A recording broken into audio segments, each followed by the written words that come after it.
지금 연일 무더위가 계속되고 있습니다. 바쁘신 가운데도 시간을 내서 참석해주신 시민 여러분, 국회의원님, 날씨와 토론을 맡아주신 전문가분들, 기자님들, 그리고 고려기사 관계자 분들에게도 감사의 말씀을 드립니다. 오늘 토론은 다소 도발적인 주제가 설명해 주듯이 국민의당의 위기와 원인 그리고 대안, 위기에 대한 원인과 대안을 모색하는 자리입니다. 또 한국 정치사에서 제3의 정당과 다단계 표현의 의미를 재조명하고 이를 통해 정치 혁신의 비전을 함께 찾아가는 자리입니다. 이제 예정된 시간이 되었으므로 바로 심사를 시작하도록 하겠습니다. 지금부터 정치의 재구성, 국민의당 필요한 정당인가 토론회를 시작하겠습니다. 저는 국회에 대한 경제를 할 때마다 가슴이 뜁니다. 여러분 모두 그러시겠지만 오늘은 정전협정 64주년이 되는 날입니다. 그리고 오늘 토론회를 주관하는 정동영 국회의원의 생일이기도 합니다. 토론을 시작하자.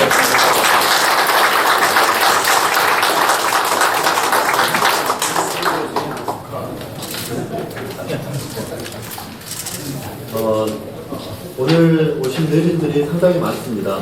내빈들에 대한 소개는 지금 국민의당 비상대책위원회가 진행 중이기 때문에 그 비상대책위원회가 끝나고 내빈들이 더 오신 상태에서 함께 소개를 해드리기로 하겠습니다.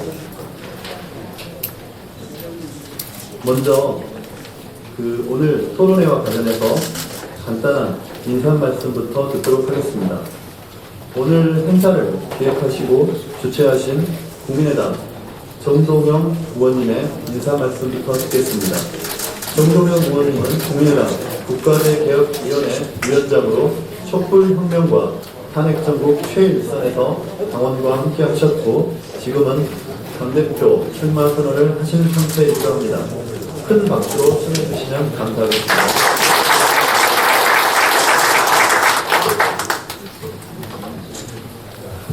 평생 최고의 생일 축하 박수를 받았습니다.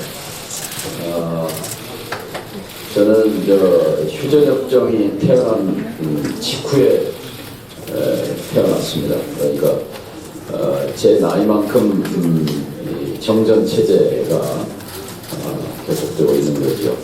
그것이 아마 또 제가 정치를 시작한 뒤에 저의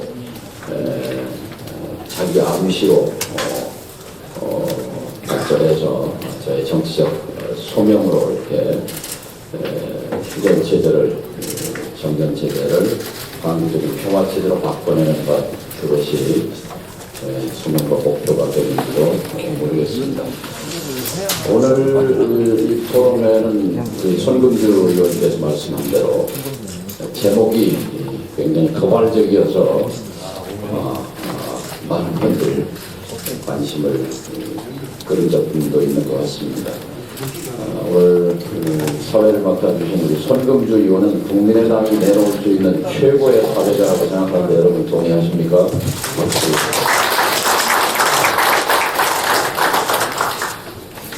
또 이렇게 말씀드리는 이유는 어제 제가 나주 파순에 갔다 왔습니다. 당원들.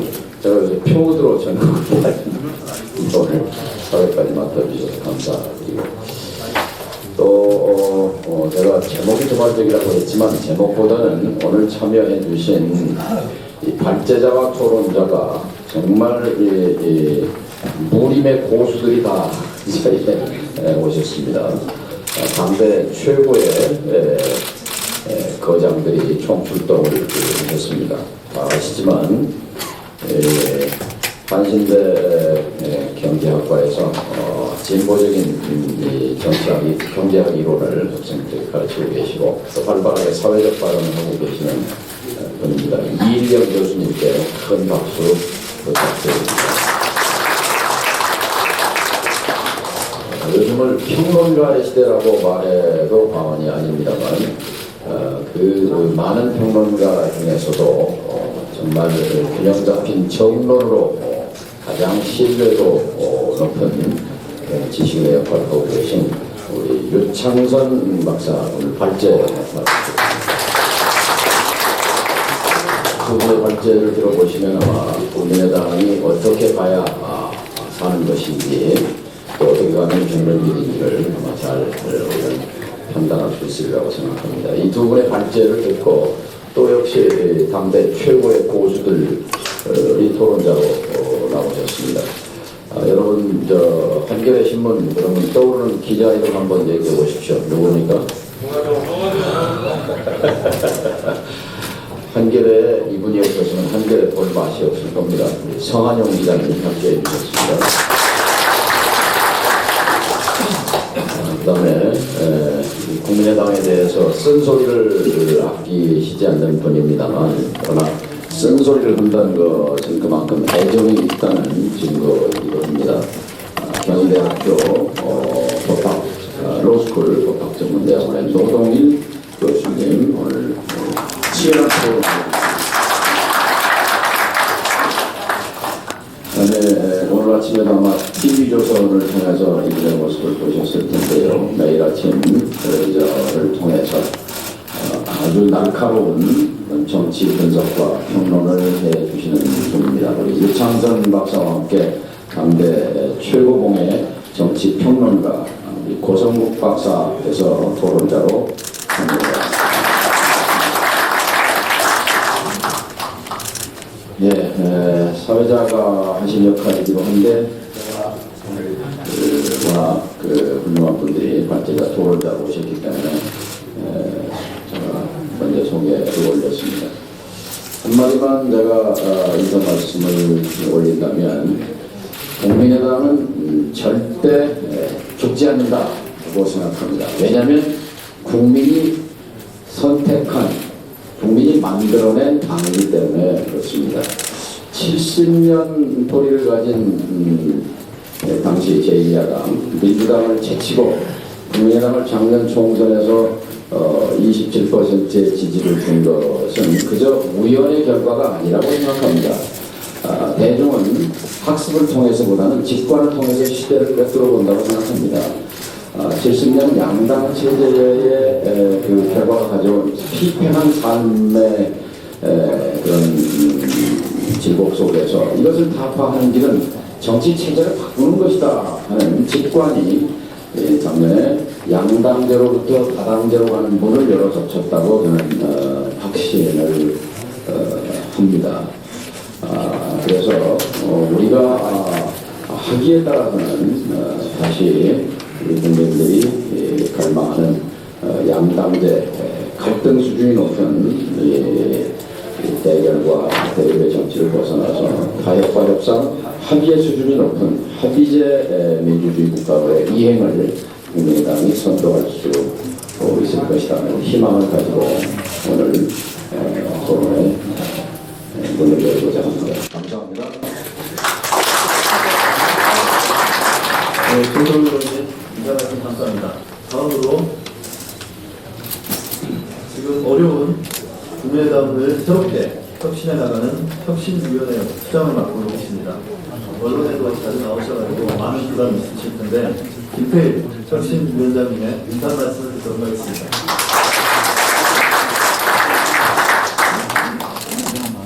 앉아서 말씀을. 제가 정당 혁신 프로그램에 여러 차례가 아닌 굉장히 오랜 기간 동안 참여를 한 바가 있습니다. 그래서 주로 이제 민주당 혁신 프로그램에 많이 참여를 했던 터라서 여기 나와 계시는 우리 한겨레 성한용 기자께서 언젠가 민주당의 지도교수 뭐 이런 별명을 붙여주었는데 저는 사실상 뭐 학교 바깥에서 한 이 일에 대한 그 평가 가운데 우리 성한용 기자님의 그 지도교수라는 상찬을 가장 소중하게 생각을 하고 있습니다. 그런데 이번에는 이제 국민의당 혁신 프로그램을 맡게 되었습니다. 그 이유는 한 가지입니다. 이제 우리 정치와 정치 현실과 정치학계의 담론은 다당제와 협의제 민주주의라고 하는 것으로 이제 진행이 될 것 같습니다. 2017년 이 시점부터요. 정권 교체는 되고 그것을 통해서 민주화를 실현했다고 하는 것은 이렇게 확인을 하고 있습니다. 헌팅턴이라는 학자는 민주주의를 확인하는 여러 가지 그 지표 가운데 정권이 두 번 왔다 갔다 하면 민주화가 진전되었다 이렇게 말할 수 있다는 얘기를 한 바가 있는데 이제 우리 한국 정치는 이제 그런 경험을 이루어냈습니다. 그래서 지금부터는 이제 그 민주주의를 생활 세계 속에 내면화하는 문제, 또 다당제와 현재 민주주의를 어떻게 실현하느냐 하는 문제가 정치 개혁의 중요한 담론이 될 것 같고, 또 그런 점에서 국민의당이 굉장히 소중한 위치에 있는 것 같습니다. 좀 전에 정동영 의원께서 말씀을 해주셨습니다만은 우리 그 정당 체제가 양당 체제로부터 이제 온건 다당제로 옮겨가고 있는 상황이고, 이제 그 실험의 중심과 그것의 주체가 이제 국민의당이 되었습니다. 그래서 이 국민의당이라고 하는 그 존재를 잘 이제 키워나가고 자리 잡게 하고, 그럼으로써 또 국민의당이 그런 다당제와 협의적 민주주의 실현에 어떤 제도적 초석을 놓게 된다면 이제 더 이상의 어떤 보람 있는 일은 없을 것 같다. 그런 취지에서 저는 국민의당 혁신위원회 맡았습니다. 맡았는데 여러 가지 뭐 가능성은 굉장히 많이 있습니다. 그 중에 하나는 국민의당에 참여하고 있는 분들이 굉장히 다양한 역사적 경로와 배경을 가진 분들입니다. 그래서 제가 그 하이브리드티라고 뭐 혼종성이라는 말로 표현을 했습니다만, 혼종적 성격을 가지고 있는데 그 혼종적 성격은 국민의당을 아주 역동적으로 만들 요소이고요. 또 이미 기성정당이 여러 가지 그 패권 때문에 많은 이제 고통을 겪고 어려움을 겪고 있는데, 적어도 이 당은 이제 그런 점은 이제 없다고 하는 점, 뭐 그런 것들이 굉장히 중요한 가능성입니다. 이 당에 모인 분들이 혼종적이지만 한 가지 그 공통된 어떤 최소 방향을 가지고 있습니다. 그것은 정당 민주주의입니다.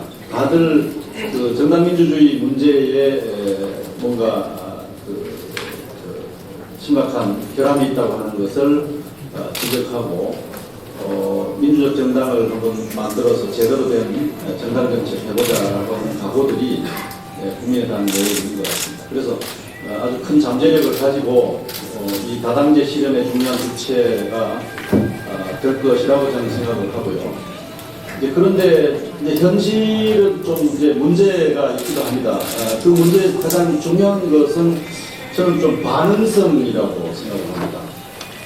대선 패배와 이제 이미 제보조작 사건 때문에 큰 어려움을 이제 겪고 있는데, 이 두 가지가 이제 정당으로서는 굉장히 뭐 견디기 힘든 그런 시련이죠. 그런데 그 자체보다도 좀 더 심각한 것은 이런 두 가지 큰 일에도 불구하고 국민의당 조직 시스템이 이렇게 반응성이 떨어진다고 하는 것입니다. 웬만하면 뭐 이 실패와 실수에 대해서 또 성찰하고 또 논쟁하고 또 다투기도 하고 뭐 이런 것들이 정상적일 텐데 너무나 좀 조용한 느낌 뭐 이런 것들이 있어서 이 원인이 무엇일까, 또 이것을 어떻게 해결할까 하는 것을 가지고 고민을 하고 있습니다. 그래서 저는 뭐 이게 좀 농담으로 얘기하면 싸움 붙이는 것이 필요하다. 그래서 좀 역동적이 되었으면 좋겠다 이렇게 얘기를 하는데, 좀 고상한 말로 하면 이제 성찰을 자극하고 또 의제를 이제 좀 이렇게 안내하고 이런 촉진자 역할을 혁신위원회가 하고자 한다. 이렇게 목표를 정하고 작업을 해 나가고 있는 중입니다. 그래서 그런 점을 좀 참조하셔서 오늘 참여하신 발표자나 토론자께서 좋은 말씀을 해 주셨으면 좋겠습니다. 여러 가지 기대를 하겠습니다. 감사합니다. 네, 감사합니다. 우리 국민의당에 대한 애정이 뚝 묻어있는 인사 말씀이셨습니다. 지금 원래 박규선 비대위원장, 이동철 원내대표의 인사 말씀이 예정되어 있는데 아마 비상대책위원회가 계속 진행되고 있어서 오시는데 시간이 걸린 것 같습니다. 추가로 내빈 소개를 하겠습니다. 우리 최도자 의원님 아까 오셨던데 어디 계신가요? 가셨어요? 그리고 우리 문영주 서울시의회 의원 자리에 함께하겠습니다. 저 뒤에 여성분입니다. 지금 그 김기호 원외지역위원장 협의회장이 자리에 함께 있습니다. 그리고 주승영 전 원내대표께서 계신데 주승영 원내대표께서 한 말씀 해주시기 바랍니다. 와서 보니까 너무 시작하기 전에 관심이 상당히 많다라는 것을 느꼈습니다. 지금 11시부터 우리 지금 국민의당 중앙위원회가 열리고 있기 때문에 또 거기도 가봐야 되고 여기서 꼭 좀 해봐야 되는데 정말 어떻게 해야 될지 모르겠습니다.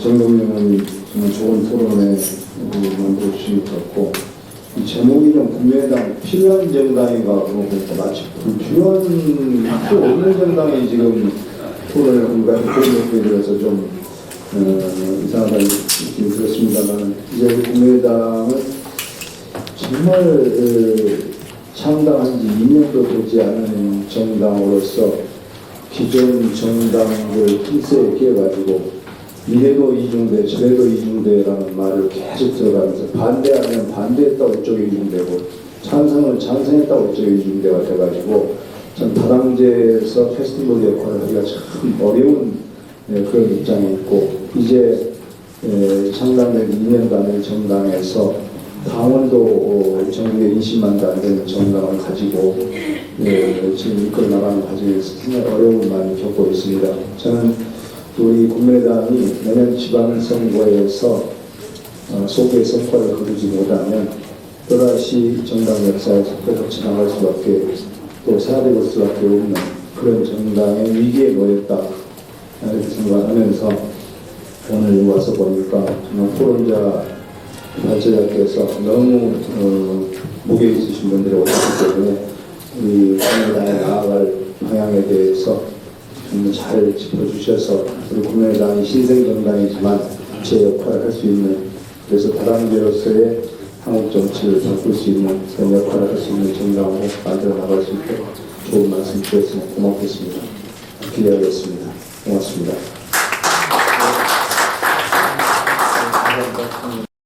그리고 김기호 원외지원장 선대장님 무슨 말씀 드리겠습니다. 네, 안녕하세요. 국민의당 원외지역위원장 협의회장 김기욱입니다. 오늘 굉장히 중요한 토론회인데 또 우리 국민의당 중앙위와 거쳐서 다 듣지 못하고 인사말만 하고 떠나게 되는 걸 굉장히 아쉽게 생각합니다. 국민의당 참 제목이 필요한 정당인가인데 여기 계신 분들 오늘 말씀 잘 해주셔야 될 거라고 생각합니다. 꼭 필요한 정당으로서 정체성을 잘 제시해 주셨으면 좋겠습니다. 우리 국민의당이 원외 지역 위원장들이 절대 다수입니다. 우리 원외 지역 위원장들이 에너지를 모아서 우리 국민의당 향후 또 비전 제시할 수 있는 그런 협의회가 되도록 노력하겠습니다. 고맙습니다. 한 분 소개를 못 드렸는데 우리 그 전원기 충남 지역위원장님 자리에 계신가요? 먼저 가셨나요? 네. 잠깐 들렸다 가신 것 같습니다. 지금 저희가 오늘 10시에 비상대책위원회 그리고 11시에 중앙위원회가 있어서 아마 그 비상대책위원회 일정 관계로 박재선 비대위원장 그리고 김문철 원내대표가 오는데 좀 시간이 걸린 것 같습니다.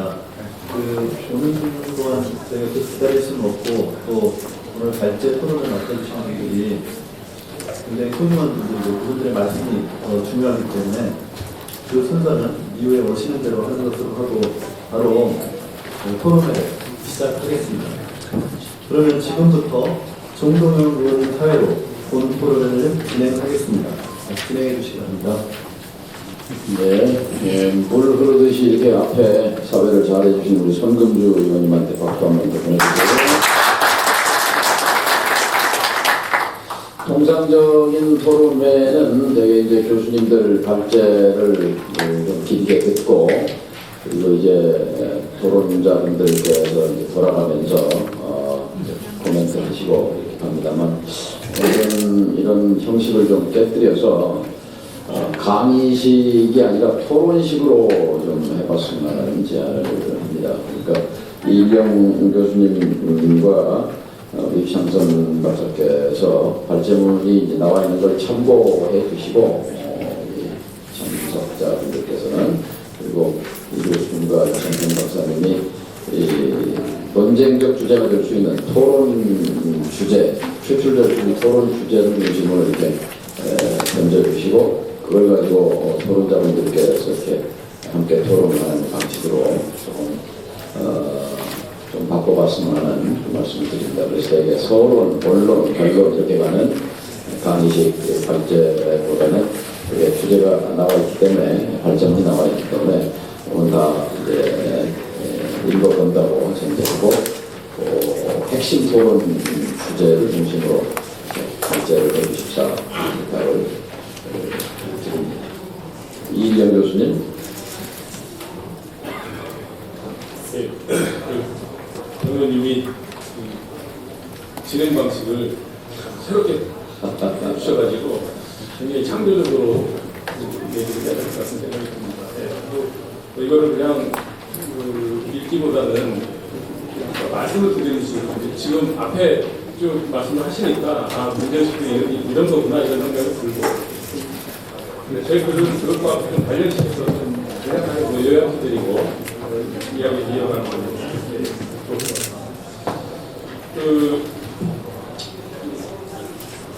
주로 지금 전체 그 회의 주제가 국민의당 필요하냐, 이런 필요하다고 생각하셔서 이런 회의를 하는 거 아닐까 이렇게 싶고, 근데 이제 국민의당이 왜 필요하냐 이 부분에 대해서 논의를 하는 거가 오늘 자료인 것 같아요. 저는 제 이제 그 글의 제목을 전환시대 시격 공부주의다 이렇게 했습니다. 여기 또 와서 이제 여러 선생님들 뵙고 왔었잖아요. 여기 김대일 선생님이나 이창호 선생님, 87년 상황이 생각이 나요. 그때 다시 뵙고, 이게 이제 진짜 뭔가 우리가 전환기에 들어갔다. 근데 유월항쟁 이후에 대선에서 졌거든요. 져서 굉장히 우울하고 이제 그랬던 상황인데, 이거를 어떻게 과거의 이제 그 운동의 가치나 이념을 새로운 국가를 만드는데 투입할 수 있을 거냐, 이런 고민을 했던 것 같아요. 지나고 생각해보면 87년 이제 지금 경희장님 정전 체제 이런 얘기 하셨는데 53년 체제라고 얘기를 하죠. 그 이후에 이제 그 53년 체제를 흔든 게 이제 87년 체제라고 보는데, 87년 체제가 그것들을 완벽하게 말하면 새롭게 53년 체제를 혁신하지 못했고 어떤 교체 상태에 이제 들어갔다 이렇게 생각을 합니다. 근데 이제 거의 보수 정권이 이제 들어서면서 그거마저 이제 87년 체제마다 흔드는 거예요. 저는 이제 그거를 흔드는 데 대한 국민적 저항, 시민적 저항이 촛불혁명이다 이렇게 그래서 촛불혁명에는 지금까지 진행해온 거는 87년 체제를 지키려고 하는 어떤 그런 것들이 있었고, 그것이 정권 교체가 나타난 거고, 저는 그것이 촛불연합으로 이제 이루어진 거다 이렇게. 그래서 민주당 의석이 한 80% 되나요? 지지율 대선에서 이제 42% 이렇게 됐고, 그래서 지금 이제 그런 정도였는데, 지금 지지율을 보면은 80%, 70%, 80% 이제 이런 선에 있다고 보는데, 그것이 우연의 지는 아니라고 봅니다. 그러니까 촛불에 대한 어떤 지지, 박근혜 탄핵에 대한 지지, 이거는 한 80% 정도 됐다고 보거든요. 보통 이제 여론조사에서 80%가 나오면 그걸 사회적 합의라고 한다고 그럽니다. 그러니까 이거는 어떤 특정 정치 세력에 대한 지지라기보다 어떤 광범한 어떤 연합, 87년 체제를 우리가 어떻게 보느냐에 어떤 관점을 반영하는 거 아니냐 이런 생각을 합니다.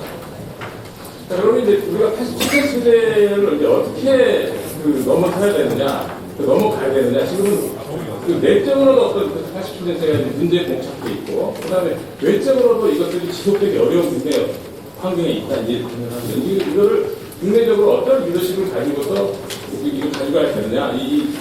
지금이야말로 또 30년 만에 맞이야 저는 전환 시대다 이제 이런 생각을 합니다. 전환 시대에 어떻게 대응해야 되느냐.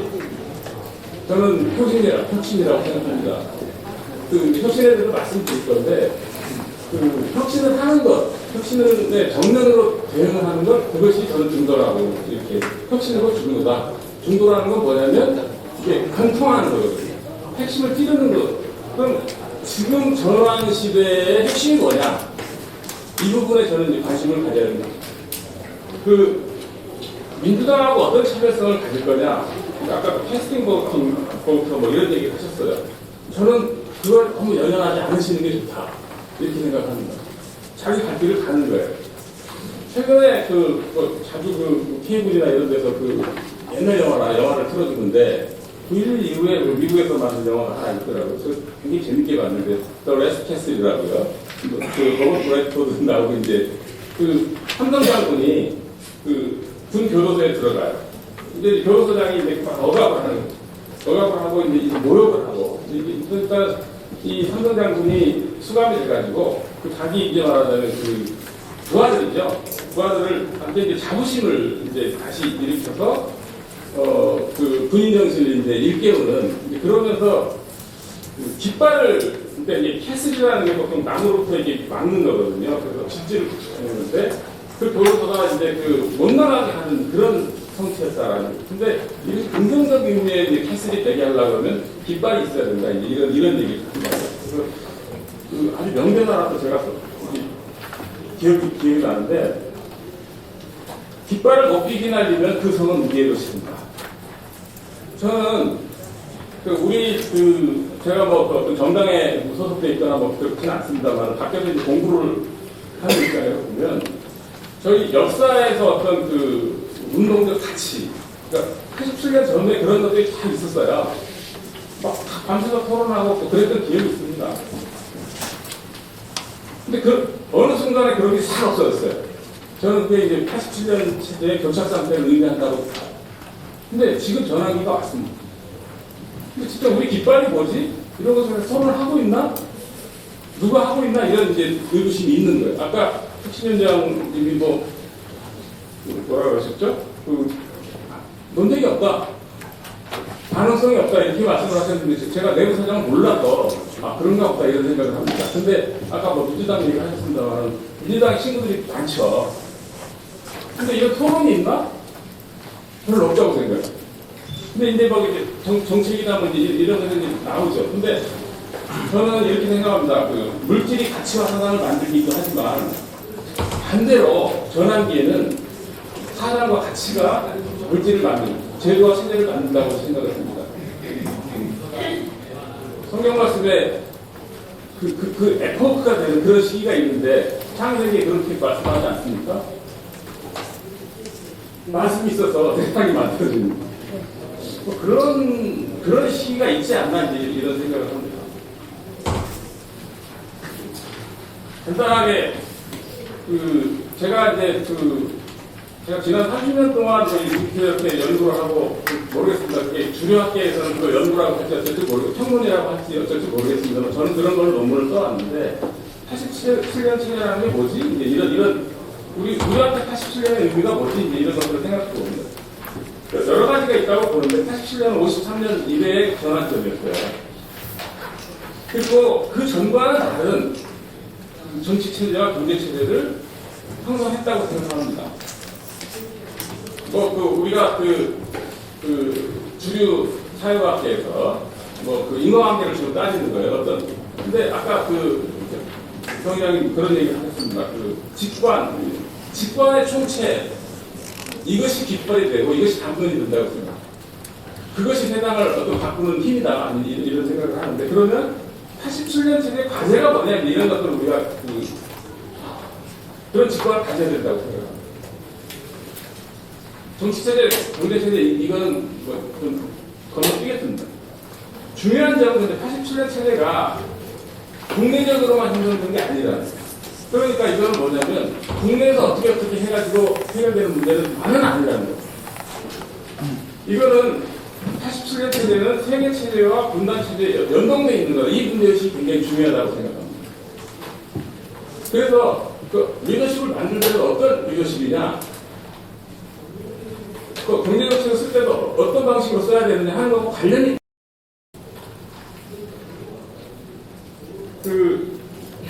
저는 이렇게 생각합니다. 87년 체제는 그 냉전 이후 시대의 동아시아 모델의 일종입니다. 80년대 후반 이래로 글로벌화 진전이 됐고 자본주의 시장 경제 확대 속에서 동아시아 모델의 연속적 전환이 이루어집니다. 그러니까 그 80년대 후반 이전하고 그 이후하고는 상당히 경제적 작동 맛이 다르다는 그런 말씀을 좀 그래서 개방에 대한 태도 이런 것들도 상당히 달라질 수밖에 없다. 이런 말씀입니다. 그래서 이후의 어떤 물적 토대는 저는 이걸 동아시아 자본주의라고 하기도 하고 동아시아 생산 넥소 뭐 이렇게 얘기를 하기도 합니다. 그것과 연관된 쪽에서 지금 성장이 일어나고 성장이 일어나면서 불균등 성장 때문에 격차가 생기고 뭐 이런 측면이 생기는 거죠. 그래서 계층적 격차, 지역적 격차 뭐 이런 것들이 그것과 관련이 있는 거다. 글로벌 생산 네트워크와 관련이 있는 거다. 이런 말씀 드리셨습니다. 촛불혁명은 87년 체제의 퇴행을 막는 그러니까 이게 헌정 질서를 수호한 거죠. 헌법을 통해서 말하자면 탄핵을 관철시킨 거잖아요.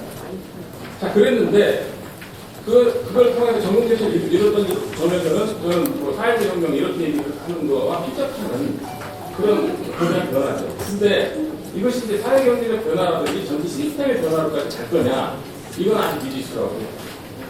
그러니까 촛불혁명이 촛불체제로 진화할 수 있을 거냐, 전환될 수 있을 거냐, 이게 이제 관건이다. 그렇게 말씀드리고요. 근데 이제 외부 환경도 생각을 하자. 이게 지금 세계체제와 분단체제와 관련이 있다고 말씀드렸기 때문에, 자, 우리는 지난주 때문에 잘 의식하지 못할지 모르겠는데 2008년이 저는 굉장히 중요하다고 생각합니다. 2008년 이후에 연안의 압력을 막 받고 있는데 첫째로 한 세 가지 정도를 우리는 개념화해야 되고 그걸 나중에 일어나야 된다고 보는데 이 뉴노멀 현상이나 이런 얘기들은 세계적으로 많이 생기고 있습니다. 제가 이제 이것도 직관입니다만 거래담론이죠. 뭐가 뉴노멀이지? 논란이 많아요. 아직 언론에서 주로 얘기하고 학계에서는 진행이 안 되고 있는 거예요. 첫째로는 가장 중요한 거는 저는 글로벌 체제가 동네의 중미협조 관계에 의한 글로벌화 요 경로가 수정되기 시작했다. 지정학적 경쟁이 일어나고 그러니까 중국의 부상과 관련이 되어 있는 거예요. 우리가 중국의 부상 때문에 80년대 후반 이후에 우리나라의 지금 산업을 가지게 됐다. 중국과의 어떤 분업 관계를 통해서 가지게 됐다고 이렇게 보는데 그 관계가 지금 전환되고 있다. 그래서 뭐 일자리 문제라든지 이런 것들이 다 그것과 관련이 있습니다. 일자리 자체가 목표가 될 수 있어요. 그것만 고립되어 있는 게 아니고 다 연동이 되어 있는데 그게 하나 있다고.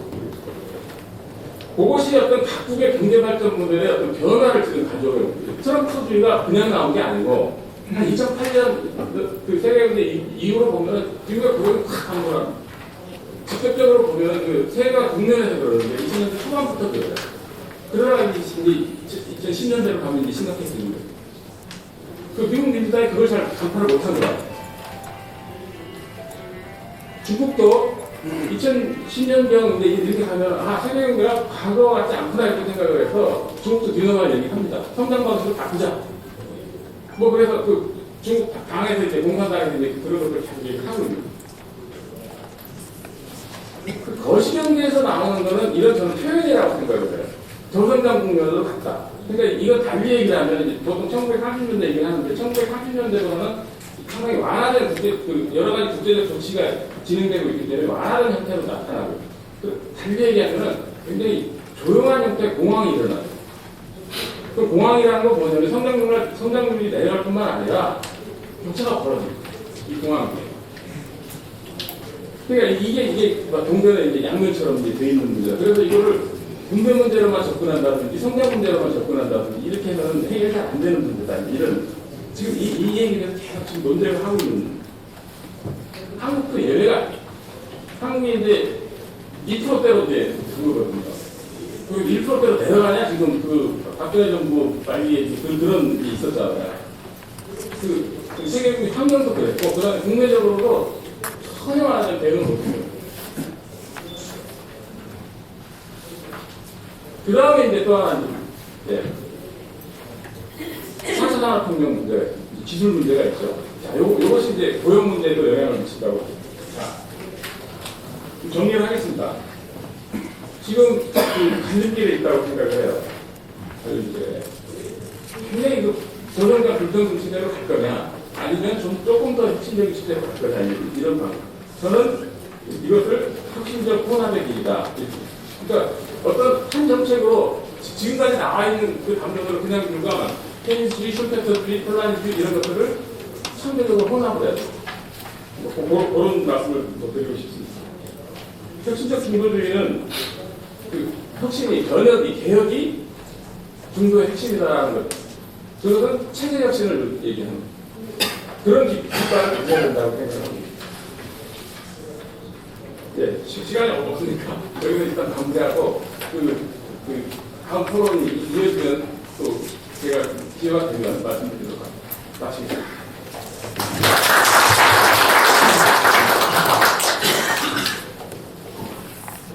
예, 이제 거시적 관점에서 이제 세계 체제, 동아시아 체제, 한국의 저성장과 이 불평등 문제 속에서 국민의당이 어떻게 살아갈 것인가, 또 이와 관련해서 혁신적 중도주의라는 이제 개념을 쓰는데 전선 박사님 받으셔가지고 마저 말씀을 듣고 몇 가지 포인트에 관해서 대화를 하겠습니다. 제가 말씀드리는 내용 여러 가지 진단, 상황에 대한 진단 같은 거는 발전을 참고해 주시고요.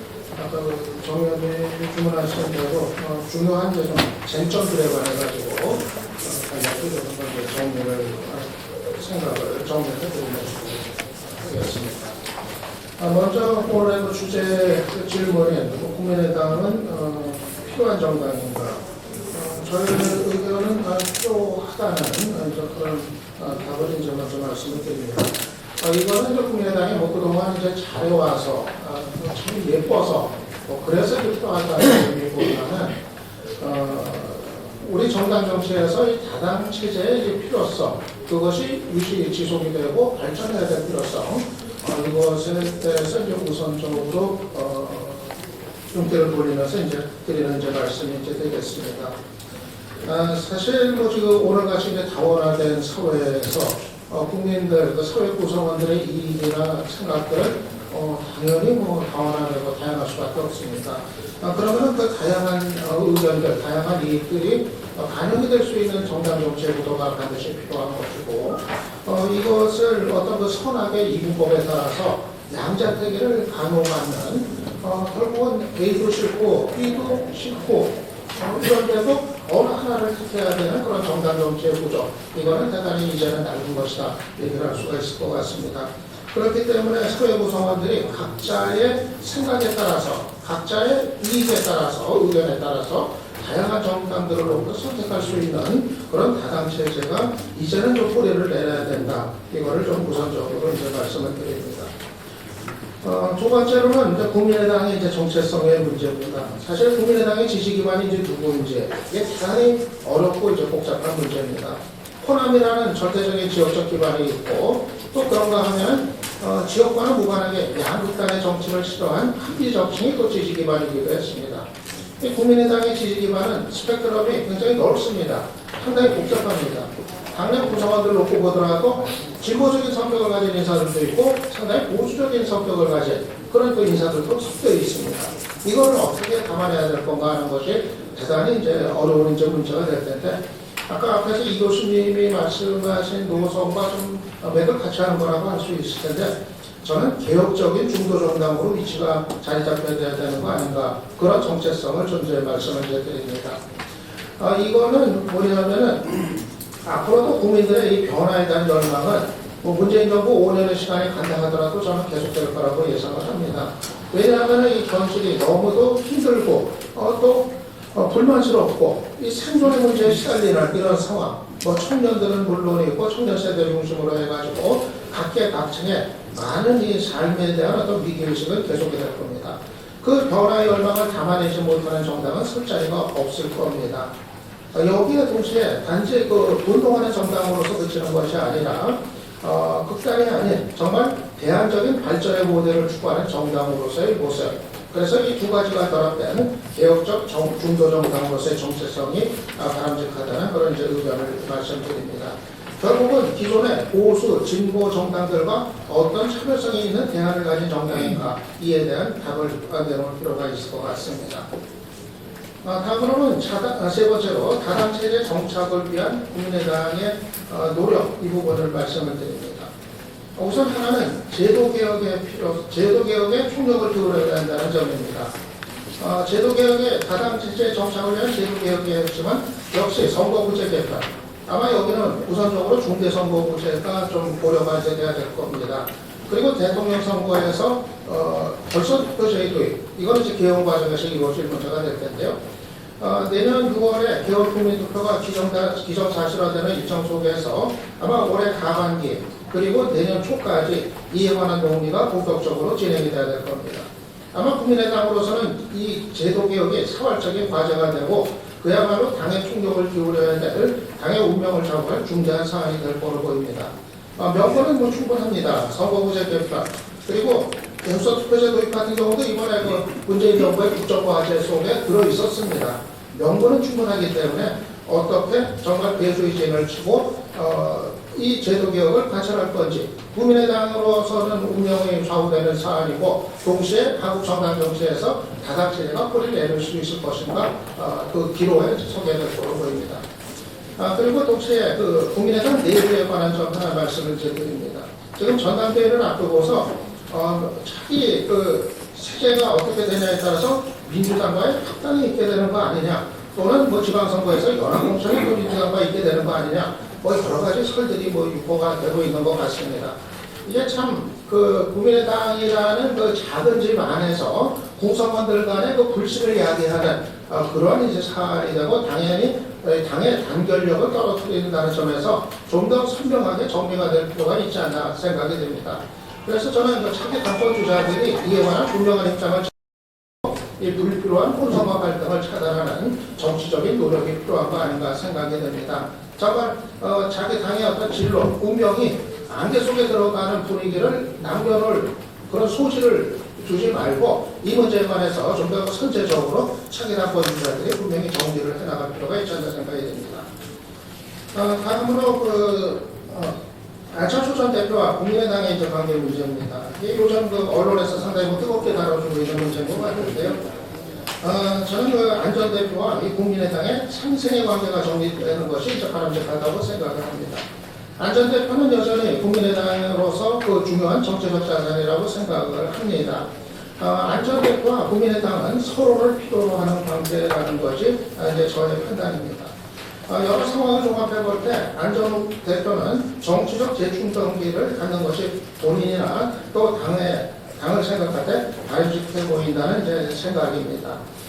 다만 여기서 좀 더 그 담대한 시선들이 서로 간에 이제 필요할 거로 생각을 됩니다. 기본적으로 이 국민의당이 안 전 대표를 포함한 그 어떤 그 특정인의 대권 도전을 위한 당으로서만 인식돼 가지고는 당의 그 앞날이 기약이 되기가 어려울 겁니다. 특정인의 부침에 따라서 그 당의 운명이 좌우되는 것으로 인식이 됐을 때 이거는 공당으로서의 어떤 신뢰가 대단히 저하될 수밖에 없습니다. 그렇기 때문에 안 전 대표 같은 경우 이 국민의당이 안철수 당이라는 생활의 인식을 넘어설 수 있도록 포용력 있는 그 리더십을 발휘해서 이 공당으로서 위치를 정립하는데 기여할 필요가 있다는 제 생각입니다. 동시에 또 국민의당은 반대로 안철수라는 자산을 보호해주고 상호 간의 그 시너지 효과를 극대화할 수 있는 정치적 지혜를 발휘하는 것이 필요하다고 생각합니다. 최근에 이런 토론회 자리에서 국민의당 앞에서 안철수 전 대표 정계 의견으로 나오면은 이게 상당히 뜨거운 구성원들 간의 이슈가 되기도 하는 것 같은데 저는 이제 큰 흐름에서 보면은 뭐 이런 얘기가 나오는 것도 뭐 나쁘지는 않다고 이제 생각을 합니다. 왜냐하면은 그런 얘기가 국민의당에서 나올 수 있다는 것 자체가 이미 이거 사당이 아니라는 거, 이거를 또 역설적으로 보여주는 장면이기도 하기 때문에 아마 이런 거는 좀 더 그 담대한 그런 그 자세 속에서 뭐 그런 것이 나올 수도 있는 당, 이런 것이 오히려 하나의 이제 그 공당으로서 자연스러운 과정일 수 있지 않겠나, 저는 이제 그런 생각을 갖고 이제 받아들입니다. 그렇기 때문에 마지막으로 말씀드리면은 이 국민의당이 내부의 리더십, 향후의 그 리더십을 둘러싼 역동적인 자유 경쟁이 이제 요구된다는 제 생각입니다. 안전 대표 같은 경우도 국민의당 내 자유 경쟁을 위한 담대한 자세와 태도를 취할 필요가 있고, 국민의당도 역시 그 내부적으로 역동적인 이 경쟁의 장이 앞으로 마련이 되는 이런 모습이 필요하다고 생각을 이제 합니다. 아까도 이제 말씀드린 것처럼 이 공당이라고 하는 것이 정말 뭐 특정인만을 위해서 만들어진 당, 또 특정인의 어떤 대표들을 위해서 만들어진 당, 이렇게만 인식이 돼가지고는 공당으로서 신뢰가 지속되기 어려울 겁니다. 공당은 누가 이끌어서 누구의 정치적인 부침이 어떻게 되건 지속 가능한 정당이라는 신뢰를 국민들이 가질 때 그 당에 대한 일관되고 지속적인 지지가 이제 가능할 것이기 때문에 저는 그 이번 전당대회도 그렇고 그 이후에도 그렇고 이 국민의당이 이 내부적으로 이 리더십을 둘러싼 보다 담대하고 역동적인 자유 경쟁, 이것이 공인이 되고 서로가 이거를 받아들이는 이런 분위기로 가는 것이 바람직스럽다는 그런 제 의견을 말씀드립니다. 마지막으로 국민의당 현재 그 추락된 그 위기, 이 상황에서는 정말 국민의당이 어떻게 해야 국민의 마음을 움직일 수 있을 것인지, 지금까지 왜 낡은 중도로 인식이 왔었는지, 어떻게 해야 이 변화된 모습을 보이면서 정말 국민의 마음을 돌려놓을 수 있을 것인지, 아마 이거는 정치공학을 넘어선 그런 더 담대한 발상들이 요구된 거 아닐까 하는, 여기까지 말씀드리겠습니다.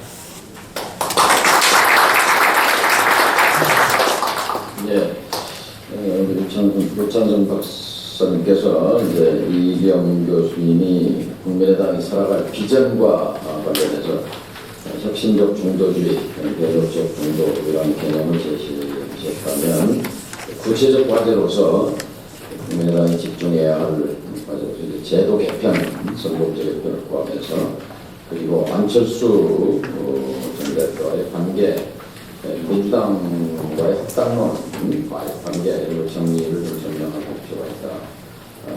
구체적인 토론 주제를 던지셨다고 보는데, 그 다음 토론자분들께서 말씀해 주실 텐데, 이제 성환용 대기자께서는 또 국민의당과 바른정당과의 관계에 대해서도 토론문에 밝혀주셨어요. 이거는 바람직하지 않다는 입장을 내놓으셨는데, 또 안철수 후보와의 관계, 민주당과의 관계, 제도 개편, 구체적 과제와 관련해서 토론을 말씀해 주시면 좋겠습니다. 예, 다음 주 압축해서 몇 가지만 말씀을 드리겠습니다. 일단 국민의당 필요한 정당인가 라는 매우 도발적인 제목의 토론에 초청해서 참석한 다당제하고 합의제 민주주의가 필요하다는 당이론에 대해서 동의하지 않을 분은 아마 없을 겁니다. 그리고 대한민국의 어떤 그 국가 규모나 이 복잡다단한 그 사회 발전 때문에 더 이상 양당제로 가서는 곤란하다, 다당제가 필요하다라는 여러 학자들이나 정치인들의 주장에 동의합니다. 또 합의제 민주주의 필요하다, 동의를 합니다. 그런데 국민의당이 지금 필요한 정당이냐, 여기에 대한 그 답변을 제가 드릴 일은 아니라고 생각합니다. 왜 그러냐면, 정당이 과연 필요한 정당이냐 아니냐에 대한 답변을 할 수 있는 유일한 사람들은 유권자들입니다.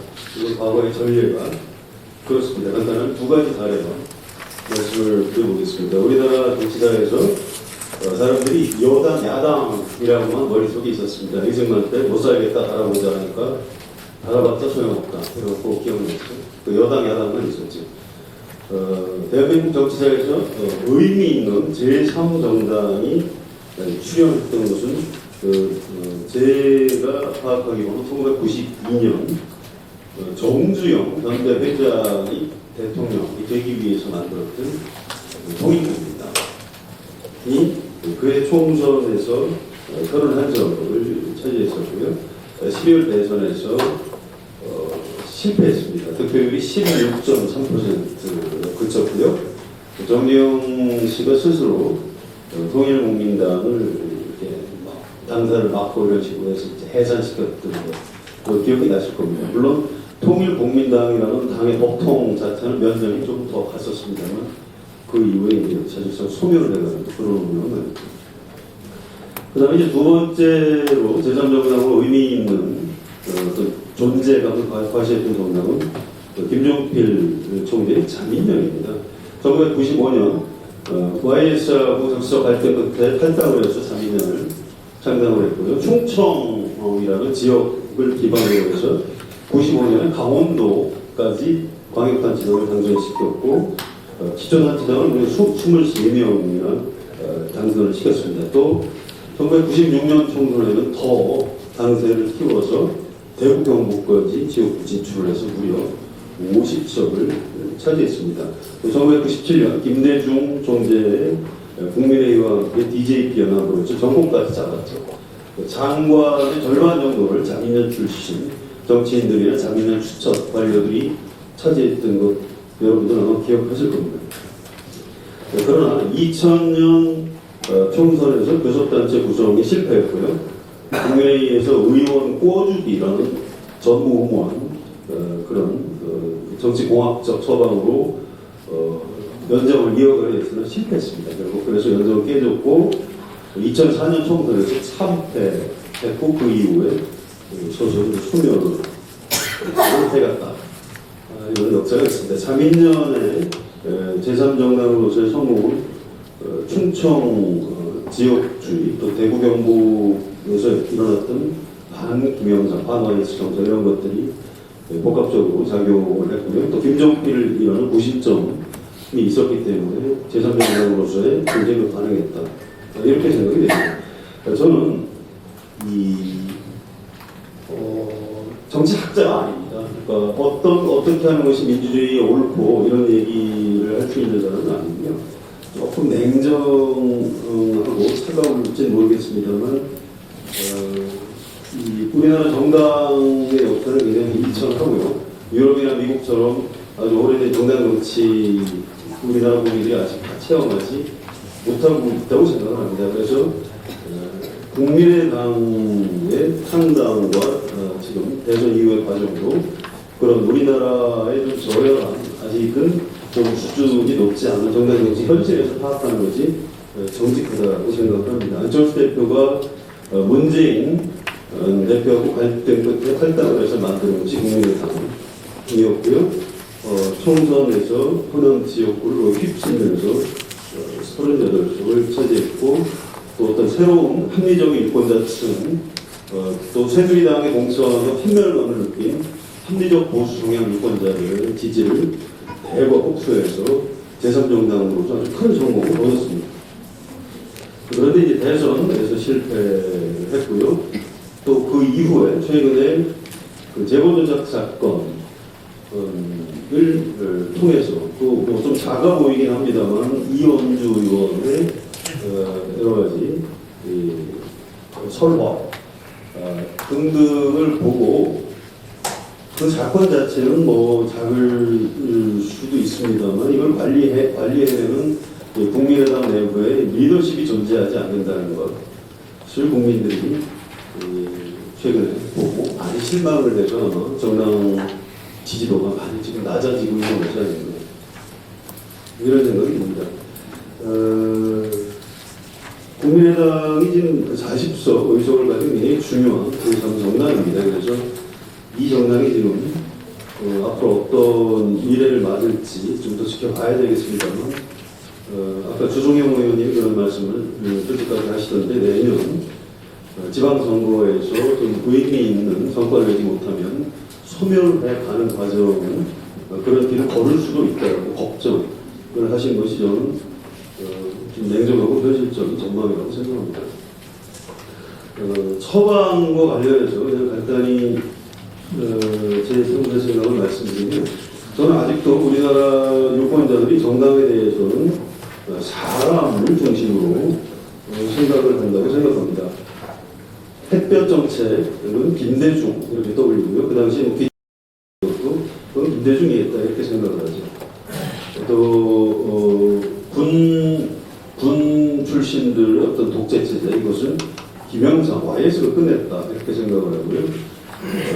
공직자들의 재산 공개를 통해서 권력과 정치 권력과 돈을 둘 다 가질 수 없게 한 사람은 김영삼이다. 이제 이렇게 기억들 하죠. 또 마찬가지로 국방 외교는 노태우가 했다 이렇게 기억을 합니다.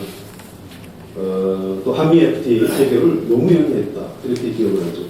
이게 이제 어느 정당이 했다라고는 사실은 잘 기억을 하지 않습니다. 이게 우리나라 유권자들이 무슨 정치 의식이 낮아서 그런 게 아니고요.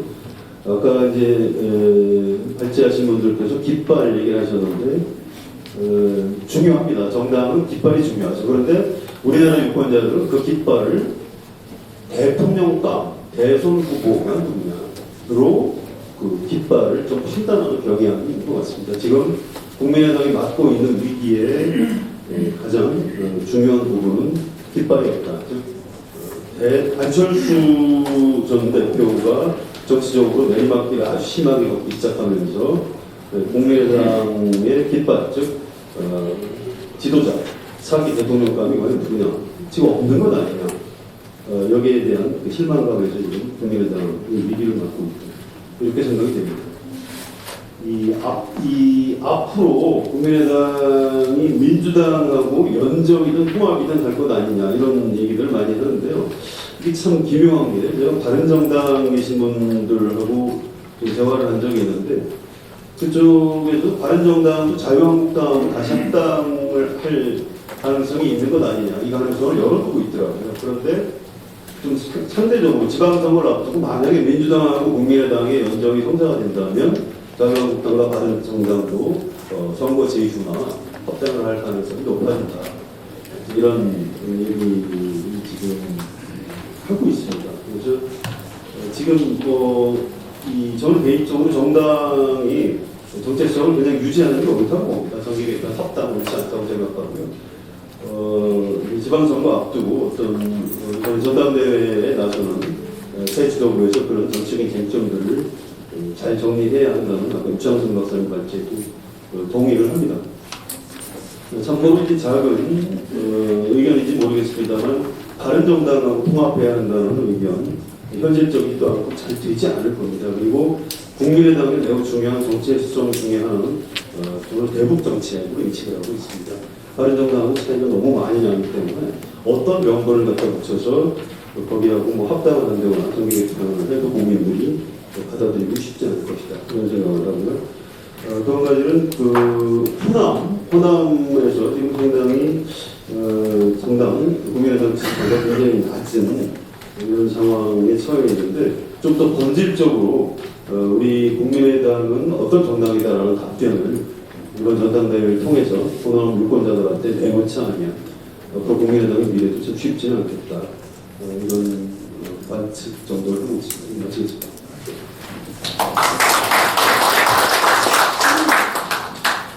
솔직한 토론을 해주신 우리 성화정 감사합니다. 국민의당은 소멸 과정에 들어설 것이다. 국민의당 구성원들에게는 아주 뼈아픈 충격적인 그런 말씀 주셨습니다. 오히려 이걸 가지고 블로그에서도 토론을 좀 해주셨으면 좋겠습니다. 국민의당 소멸론과 관련해서 이제 다음 토론해 주신 조동일 교수는 국민의당의 길과 관련해서 지역 인물보다는 가치 추구 정당으로 가야 한다. 토론회에서 그런 입장 밝히셨는데, 노 교수님. 네, 안녕하십니까. 노동일입니다. 오늘 저를 토론에 하면서 의미 있는 것 같은데 주제도 의미고요. 사회를 모시는 분이 당 대표급 의원께 사회를 모시는 게 참 처음인 것 같습니다. 저 같은 사람이 사회를 보고 정동희 의원께서 이렇게 뭔가 중요한 말씀 하셔야 될 그런 상황 아닌가 싶기도 한데, 예, 아까 처음 저를 소개하시면서 국민의당의 쓴소리를 아끼지 않는다고 이렇게 말씀하셔가지고 뜨끔했습니다. 지난번에도 제가 토론하면서 그랬습니다. 어떤 분이 앞에 가서 제발 솔직하게, 너무 솔직하게 얘기하지 말라고 그랬는데 너무 솔직하게 얘기했더니 무리가 미쳐져가지고 쓴소리가 아니었습니다. 저는 그때도 얘기했습니다만 국민의당이 정말 필요한 정당이라는 것을 동의하기 때문에 국민의당이 안철수 전 대표에게 너무 의존하면, 또 한 번 의존하려고 하면 존재감이 없어질 것이다. 그런 얘기했던 겁니다. 그러니까 그거는 다시 한 번 좀 새겼으면 좋겠고요. 오늘도 같은 얘기입니다. 국민의당 필요한 정당인가 묻지 마시고요. 국민의당은 필요하다라고 출발하셨으면 좋겠다는 얘기입니다. 반드시 필요한 정당이다. 그래서 이렇게 하겠다. 라는 얘기를 했으면 좋겠다는 얘기 저 프로그램에 써놨습니다. 이러하기 때문에 국민의당은 필요합니다. 이렇게 얘기해 호소하지 마시고 국민의당은 반드시 필요합니다. 대한민국의 정치를 위해서. 그러니까 이렇게 하겠습니다는 좀 하시면 좋겠다는 얘기입니다. 앞에 얘기 뭐 다 하셨던 얘기니까 뭐 굳이 깊이 얘기하지 않겠습니다. 작년에는 대단한 정당이었습니다. 좀 탄탄한 지역 기반이 있었고 거의 대선 주자급인 JP라는 충청에서는 뭐 맹주라고 하는 분이 있었는데 수문됐습니다. 그런데 국민의당은 정말 양쪽 다 지금 위기입니다. 그렇지 않습니까? 국민의당이 지난 총선에서 호남 약진한 이유, 호남 홀대로 그걸 바탕으로 한 반문정서 상당히 의존했죠. 지금 있습니다. 그게 그걸 의식해서 그런 것 같아요. 문재인 대통령이 이렇게 인사폭탄을, 예상폭탄이 아니라 인사폭탄을 호남 지역에 쏟아붓는 이유가 일부러 그런 것 같아요. 제가 보기에는 추미애 대표가 굳이 또 이렇게 하지 않아도 될 얘기를 자꾸 하는 이유도 국민의당을 자꾸 소멸의 길로 몰아가기 위해서 그런 것 같아요. 일부러 그런 것 같으니까 정말 위기의식을 가져야 되는데, 아까 김태일 교수 그러셨죠. 반응성이 약하다고 하는 것은 국민의당 위기의식이 별로 없는 것 같아요. 그런데 이제 아마 정동영 의원께서 아마 그 위기의식 때문에 이런 토론도 하신 거 아닌가 싶어서 조금 정말 그랬으면 좋겠다는 생각이 들고요. 아까 말씀드린 대로 뭐 지역적 의무론, 또 도덕성 이런 것에서 다 위기의식을 정말 느껴야 된다 그런 얘기입니다. 왜 가능성이 없을까 저는 조금 이렇게 생각을 해보면 속된 말로 그런 얘기를 합니다. 추장만 있고 인기언이 없다고. 지금 그 의원님들 보면 뭐 대선 주자급 내지는 당대표급 의원들이 즐비하지 않습니까? 그 초선 의원들도 보면 거의 중진급이에요. 그죠? 이럴 때는 초선들이 되게 나서가지고 우리나라 현실을 보면 초선들이 나서가지고 뭔가 당을 개혁해야 한다고 정풍운동이 일어나고 뭔가 난리법석을 치고 해가지고 역동적인 그런 어떤 이 물결을 일으키는데 그 사람이 아무도 없습니다. 정보 추장만 있어가지고. 그러니까 이런 걸 주제를 정동영 의원이 하시잖아요. 이게 참 난감합니다. 정말. 이게 역동성을 일으킬 만한 그런 어떤 초선들이 안 보여요. 예전에 뭐 신한국당 무슨 뭐 한나라당 이런 시절에는 되게 당이 위기에 처한 뭐 초재선들이 나서가지고 뭔가 당을 개혁해야 한다고 어떤 사람 물러가라 이런 거 하시잖아요. 정동영 의원께서 과거 그때도 소장파란 일이었는데 정풍운동하고 막 이랬습니다. 근데 지금 그런 게 안 보입니다. 국민의당이 뭔가 그런 게 지금 나와야 될 시기인데 없습니다. 여기 지금 뭐 가치추구 정당을 근무해야 한다. 이일영 교수께서도 발제하시면서 그런 얘기 하셨는데, 뭐 지역 인물을 승부하기 어려우니까 혁신적 전도주의, 제3의 필요하다고 했는데, 저는 솔직하게 얘기하자면 과연 그런 것들이 국민에게 얼마나 먹혀 들어갈지는 잘 미지수입니다. 지금 그런 것들을 뭐 새로운 가치를 추구한다고 해서 아까 일례교수께서 혁신적 중도주의 말씀하셨는데 좋은 얘기입니다. 또 동의하고 있거나 과연 우리 국민의 현실적으로 정치 담론으로서 그것이 얼마나 높이가 나갈까 솔직하게 잘 모르겠습니다. 그러니까 저는 이 현실적인 대한제시정당으로 적극적으로 활동해야 거 일단은 조금 미지근한 얘기지만 그런 것 같아요. 그동안에 이제 문재인 정부의 정부 인사, 정부 조직법, 추경 이런 데서 국민당이 존재하기 때문에 이렇게 정부 풀려나갔구나 하는 걸 국민들에게 뚜렷하게 각인을 시켰어야 되는데 머리 자르기 이런 건도 매몰 들어가지고 좀 그런 것에 조금 존재를 부각시키지 못했다는 생각이 좀 아쉽습니다. 아마도 이제 증거조작 사건은 오늘로서 이제 마무리되는 것 같죠? 되는 것 같습니다. 이용주 의원도 이제 참고인 신문에서 벗어나지 않는 것 같고요. 문재인 대통령도 이제 대선에서 있었던 이런 이제 묻어가고 두고 앞으로 가자 하셨으니까 검찰 더 이상 이제 그걸 가지고 하지 않을 것 같습니다. 그것 때문에 그런 건 아니고 증거가 안 나오니까 그런 거죠. 이제 이 상황에서 이제 머리는 온전히 됐으니까 머리는 보존됐으니까 뭘 할 것인가를 찾아야 되는데 일단 현실 정치에서 국민당이 존재감을 존재 의미를 드러내는 것이 가장 중요하다고 생각합니다. 정기국회 운영이 이제 있죠. 그래서 증세 문제, 지금 극단적 양극화 문제 심각하게 다 누구나 다 아는 거 아니겠습니까? 이런 문제에서 뭔가 국민당이 존재가 필요하다. 이걸 국민들에게 스스로 입증해 줄 수가 없는 대단히 우리가 할 수 없는 그런 상황입니다. 향후 전국 이슈를 주도해 나가야 한다고 했는데 저는 이제 검찰 수사가 완전히 마무리되면 국민당의 전체적인 의미에서 뭔가 일종의 씻김꽃 필요합니다.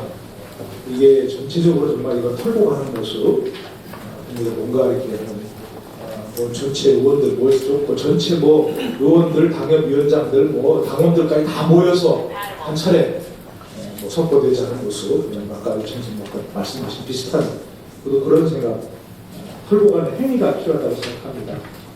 그리고 쉽지 않은 문제지만 안철수전대의 관계도 재정립할 분명하게 이것도 필요하다고 생각합니다. 어정쩡하게 하지는 안 되고요. 털고 가는 모습도 분명히 필요하다는 것이고요. 이제 여러 차례 얘기했지만 이것도 저 동의하는 문제 중에 선거제도 개헌보다 어렵지만 다당제를 확실하게 정립시키기 위해서 국민당이 아니라 대한민국을 위해서 다당제가 필요하다. 지금 캐스팅 보트라는 말 쓰지 않습니까? 국민당이 뭔가 이 전국 이슈를 하기 위해서 우리 다당제를 적착시킨 선거제도 논의하자. 그러면 지금 다른 정당들이 안 따라올 수가 없습니다. 그걸 주도해 나가는 모습을 좀 보여야 될 것 같고요. 큰 틀에서 이제 개헌 문제도 마찬가지고요. 이 정도 하면 좋겠는데요. 저는 성한영 기자께서 이렇게 아까 얘기하셔서 저는 이 말을 내가 들을까 말까 고민했었는데 너무 조금 뜬금없는 것 같아서 안 했는데 저는 바른정당과의 적극적 연대 내지 또는 적극적으로 합당까지도 좀 고려해야 한다고 생각합니다. 내년 지방선거 지나면 정말로 저도 양당 모두가 소멸의 과정으로 들어갈 거라고 생각합니다. 왜? 광역단체장, 피수단체장 하나도 못 내는데 가만히 있겠습니까? 뭔가 단일화를 하든 뭔가 하겠죠. 그렇지 않습니까? 국민당 간판 달고 나와서 성공할 단체장이 있다고 생각하십니까? 바른정당 간판 달고 나가 성공할 단체장이 있다고 생각하십니까? 없습니다. 솔직하게 얘기해서. 그럼 어떡하겠습니까? 뭔가 선거 연대든 뭐든 하겠죠. 그러면 그다음에 흡수되는 과정밖에 더 있겠습니까? 아까 얘기한 자민련도 그렇게 그런 길을 갔는데 저는 그렇다면 정동영 의원 자주 말씀하시죠. 담대한 발상의 전환. 심지어 DJ 편하고 있지 않습니까? 유신의 가장 큰 피해자가 유신 본당하고 손을 잡아서 그리고 정권교체까지 해낸 거 아닙니까? 그죠? 그럼 그런 정도의 발상의 전환이 필요하고요. 명분도 좋습니다. 영남과 호남의 연합, 그죠? 개혁적 보수와 합리적 진보의 연합. 남북 문제도 있을 수 있고 걸림돌이 될 수 있습니다. 그러니까 DJ 표현하면서 그런 걸림돌이 안 되나요? 앞으로 집권하겠다는 그런 정도 청사리를 제시하고 그걸 위해서 작은 차이는 극복하겠다 이렇게 하면서 저는 합당까지도 고려하는 당장 만나서 결혼은 안 되니까 데이트도 좀 하고 여러 가지 성인회도 하면서 이런 식의 어떤 다당제 필요성, 국민의당 필요한가만 하지 말고 다당제의 필요성 이걸 놓고 바른정당 어떻게든 합동 연찬회, 합동 세미나 좋지 않습니까? 그죠? 선거부제 개편을 어떻게 할 것인가 합동 세미나 이런 걸 하면서 서로 간도 좀 보고 서로 저희 여러분도 익히고 서로 공통분모가 무엇인가 이런 걸 통해서 저는 연대, 연합 그리고 정말 나가면 서로 원심력이 작용하는 걸 뭡니까? 이 앞에 오늘 보니까 이 앞에 이 표지가 아주 대단히 시사적입니다. 국민의당, 바른정당이 손을 잡아야 여기 효리 바람이 부는 것 같은데 안 휩쓸려 갈 거 아닙니까? 저는 현실적으로 필요하다고 생각합니다. 이런 성 기자 말씀에 전적 동의하거든요. 그 얘기 쓸까 하다가 너무 솔직하면 또 우리가 일어날까봐 안 썼는데 성 기자께서 얘기하셔서 저도 정말 동의합니다. 자칫하면 내년 지방선거 지나면 끝납니다. 국민의당, 바른정당 모두가. 그러니까 그렇게 안 되기 위해서 손을 잡고 표지처럼 회오리 바람에 휩쓸려가지 않고 장기적으로 집권하겠다 함께해서 영원한 공동정부 구성하자. 그런 거 얼마나 좋은 명분입니까? 그런 거 좀 한다면 이런 다당제 구도가 정착되는데도 굉장히 큰 도움이 될 것이고 단기적으로 국민의당과 바른정당 함께 생존나가는 그런 좋은 구도가 될 거라 생각합니다. 예. 이상입니다. 감사합니다. 노동민 교수님께서는 성한용 대기자님 의견에 동의한다고 하시는데 저는 그 대목에 오독이 있었지 않을까 생각합니다. 우리 성한용 대기자께서는 바른정당과 국민의당의 연대나 통합은 가능하지도 않고 그건 바람직하지 않다 이렇게 정의를 하셨고 우리 노동일 교수님께서는 그게 필요하고 또 가능한 일이다 해서 포인트가 지금 정면으로 이 주제에서 지금 두 분 토론자께서 전혀 다른 입장에서 말씀을 해주셨어요. 우리 고성국 박사님 이 얘기부터 좀 짚고 얘기해 주시면 좋겠습니다. 그냥 편하게 하겠습니다. 그리고 생각이 같은 부분은 따로 다시 논의하지 않겠습니다. 아까 김설경 신위원장이 정당의 반응성 또는 민감성, 센시빌리티가 심각하게 문제가 이렇게 말씀하셨는데 이게 반응성, 민감성, 그러니까 이게 제일 떨어지는 정당은 한국당입니다. 그 사상 최대 표차로 지거나 그 후보를 불과 한두 달 안 돼서 다시 당 대표로 뽑는 정당이 무슨 반응성이 있고 민감성이 있겠습니까? 네. 그런데 이게 그럼 한국당만의 문제냐? 대체로 제가 보기에 국민의당도 더불어민주당도 이 반응성, 민감성이라는 부분과 관련해서는 뭐 우리 국민들한테 할 말이 없을 정도로 수준 이하입니다. 저는 녹취 무슨 조작 사건이고 이게 그 사건 자체가 뭐 검찰이 기소하고 말고를 떠나서 매우 심각한 정치적 사건이었다고 저는 생각합니다. 그리고 검찰이 오늘부로 무슨 수사 종결하고 뭐 하더라도 정치적으로 이 사건은 끝난 것이 아니다 이렇게 생각합니다. 그래서 저는 이 사건에 임하는 국민의당 지도부 그리고 그 대선 당시에 가장 책임이 있었던 두 사람 안철수 후보와 박지원 당시 비대위원장의 이 사건에 대한 안이한 대응에 대해서 매우 실망했습니다. 그리고 이 사건과 관련된 저의 TV 논평은 일관됐습니다. 책임져라. 선출직이 책임지는 유일한 방법은 그 자리에서 물러나는 것이다. 그런데 안철수 후보는 물러날 자리도 없으니 일단 정계 은퇴 선언해야 된다. 저는 뭐 방송에서 공개적으로 늘 얘기하기 때문에 제가 오늘 이 자리에서도 다시 한번 강조합니다. 그렇게 당을 살리기 위해서 몸을 던지지 않으면 리더 자격이 없습니다.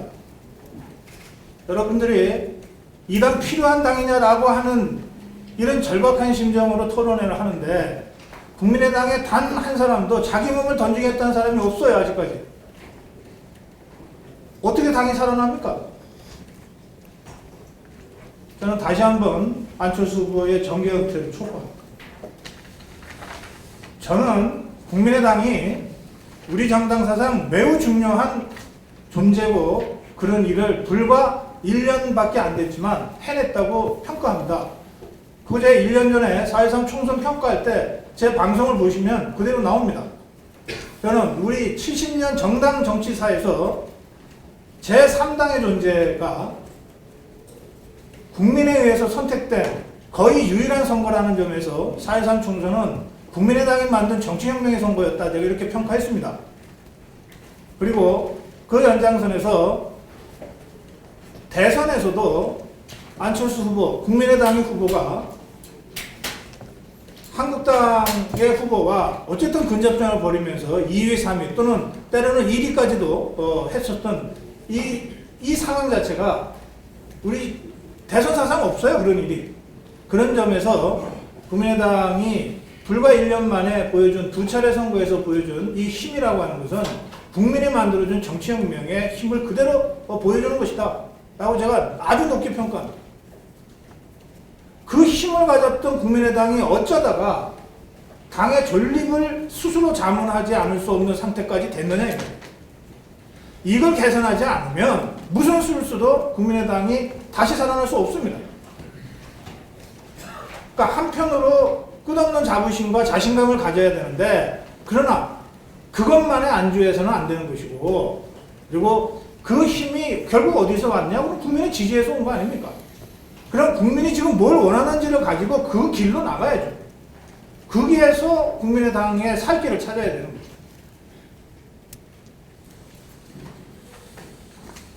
거죠. 그 점에서 지금 정동영 의원이 조금 전에 서원영 기자와 노동현 교수의 차이점과 관련된 쟁점, 저는 따로 가는 것이 맞다 이렇게 생각합니다. 맞으면 서원영 기자 입장에 저도 동의합니다. 왜냐하면 그게 1년 전에 4당 체제를 만들어준 국민의 뜻이고 그리고 역사적 흐름에도 맞기 때문에 그렇습니다. 저는 오히려 이렇게 질문드리고 싶습니다. 정당이라고 하는 게 이념과 정책으로 자발적으로 모여서 정권을 목표로 해서 뛰는 그런 조직 아닙니까? 그러니까 이념이나 정책이 다르면 굳이 같이 할 필요가 없죠. 굳이 따로 할 필요가 없죠. 그럼 국민의당이 바른정당과 같이 할까 말까를 고민하기 이전에 저는 국민의당은 민주당과 우리가 무엇이 다른가를 다시 물어봐야 된다고 생각합니다. 민주당, 더불어민주당, 또 문재인 정부가 추진하고 있는 정책이나 이념과 국민의당이 정말 얼마나 다른 것인가? 도저히 같이 할 수 없을 만큼 그렇게 다른 것인가? 그럼 따로 가야죠. 저는 바른정당과 국민의당과 더불어민주당 사이에서 같은 점과 다른 점을 찾자면 제 느낌으로는 바른정당과 훨씬 더 멀 거다라고 생각합니다. 국민의당은 더불어민주당과 더 가까울 거예요. 뭐 이념이나 뭐 정책이나 여러 가지 점에서. 그럼 차라리 같은 거 찾아서 연대할 거면 민주당하고 손 잡으세요. 합당하세요. 다시 들어가세요. 근데 그런 게 아니라면 왜 이 시점에 바른정당과 연대 얘기가 먼저 나와야 됩니까? 오히려 더불어민주당이나 문재인 정부의 무엇이 문제다라고 하는 것을 시시비비를 제대로 가리는 정당 활동을 해야 돼요. 그리고 그 과정에서 생각은 다르지만 같은 야당이라는 이 공통점 때문에 일시적으로 이 사안에 관해서는 손을 잡을 수 있다. 이렇게 나가면 어떤지 모르겠습니다. 저는 그것이 국민의당이 기반하고 있는 호남뿐만 아니라 국민의당이 전국정당이었잖아요. 1년 전에 총선이 그렇지 않습니까? 그 지지를 보내준 국민들의 연망에 답하는 방법이다 이렇게 생각합니다. 한 가지만 더 말씀드리고 제가 막판에 너무 흥분하는 것 같아서. 이일영 교수가 큰 이게 진짜 거대 담론을 제시하셨는데요. 학계에서는 사실은 이 부분에 대한 학문적 정리를 지금 막 해야 될 상황에 있는 것 같습니다. 그러나 이제 정치권이나 언론에서 먼저 치고 나가는 것이 이른바 뉴 노멀입니다. 뭐 그냥 제 식대로 편하게 얘기하자면 새로운 사회, 새로운 현상, 새로운 정치, 새로운 질서 이런 거죠. 그렇게 해석해도 되겠습니까? 자, 우리 사회가 새로운 단계로 진입했어요. 그런데 정치가 그것에 쫓아가지 못하고 있는 겁니다. 그래서 뉴 노멀 사회인데 뉴 팔리틱스는 없는 거예요. 그런데 작년 총선에서 왜 국민들이, 유권자들이 정치혁명을 국민의당에다 쏟아 넣었는가? 국민의당이 기존의 낡은 정치와는 다른 뉴 노멀에 대응하는 뉴 팔리틱스를 할 것 같으니까. 그래서 지지해준 거 아닙니까? 그리고 여러분들이 그거 하겠다고 나서서 표를 얻은 거 아닙니까? 그런데 지난 1년 동안 여러분들이 국민의당이 안철수 후보가 또는 박지원 대표가 보여준 것이 과연 뉴 팔리틱스였냐? 아닌 것 같으니까 국민들이 지지를 철회하고 있는 거예요. 그렇다면 국민의당의 살 길은 다시 뉴 노멀에 대응하는, 뉴 노멀에 조응하는 뉴 팔리틱스를 국민들한테 다시 보여주는 거예요. 그게 국민의당이 살 길, 유일한 길이라고 저는 생각합니다. 자, 이 점에서 제가 이 시점에서 한 가지만 질문 드릴게요. 그러면 뭐 박근혜를 탄핵하고 보수 정권 10년 동안의 적폐를 청산한다고 하는 문재인 정부와 더불어민주당은 우리 이일영 교수가 제시한 뉴 노멀에 조응하는 뉴 팔리틱스를 하고 있는가? 또는 할 것 같은가? 할 능력이 있는가? 저는 문재인 정부나 더불어민주당이 그렇다라고 생각하면 국민의당이 열심히 도와줘야 된다고 생각합니다. 그러나 이러이러한 이유로 더불어민주당, 문재인 정부가 뉴 팔리틱스를 할 것 같지 않아, 할 능력이 없는 것 같아 라고 하면 바로 그 지점에서부터 국민의당의 뉴 팔리틱스가 시작돼야 됩니다. 그 뉴 팔리틱스를 짊어지고 갈 사람, 1년 전에 안철수였다면 그러면 지금은 누가 될 거냐? 이게 한 달 후에 있을 전당대회에 리더십을 선출하는 유일한 기준이 돼야 된다고 저는 생각합니다. 여기까지 하겠습니다.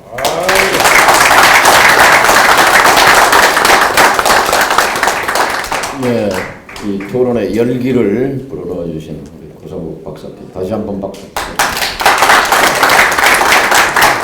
자, 이제 참석자들께서 두세 분 서론 본론은 빼시고 그냥 그 핵심만 이렇게 짚어서 한 1~2분 정도 이렇게 짚어서 말씀해 주시고 또 발제 신분들 말씀을 듣겠습니다. 자유롭게 손 들어서 뭐 소감 또는 질문 얘기하시면 좋겠어요. 예, 자기소개 좀 하실까요? 네.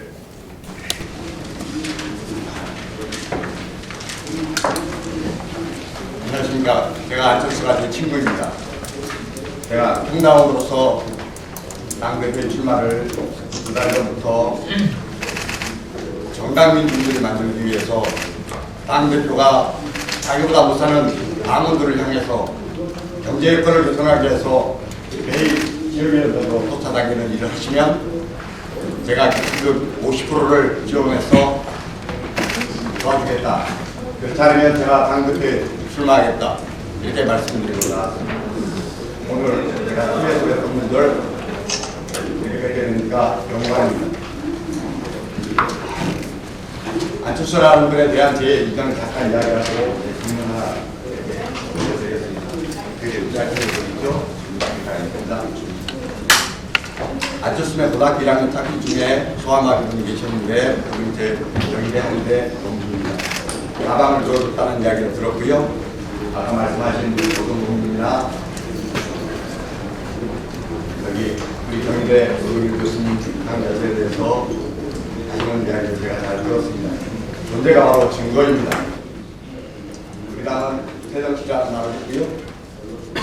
거기에 따라서 교육 혁신과 4차 산업이라는 이야기를 했습니다.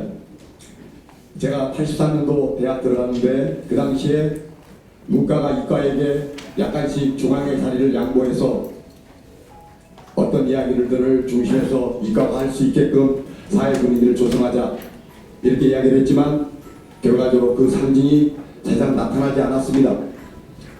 저는 안철수가 개인적인 힘이 많은 사람이라고 생각합니다. 그러나 내 친구가 지금 대통령이 되겠다고 말을 했기 때문에 짜장면 하나 사주는 거 뭐 그렇게 어렵냐 이렇게 생각하고 제가 내담이 나왔습니다.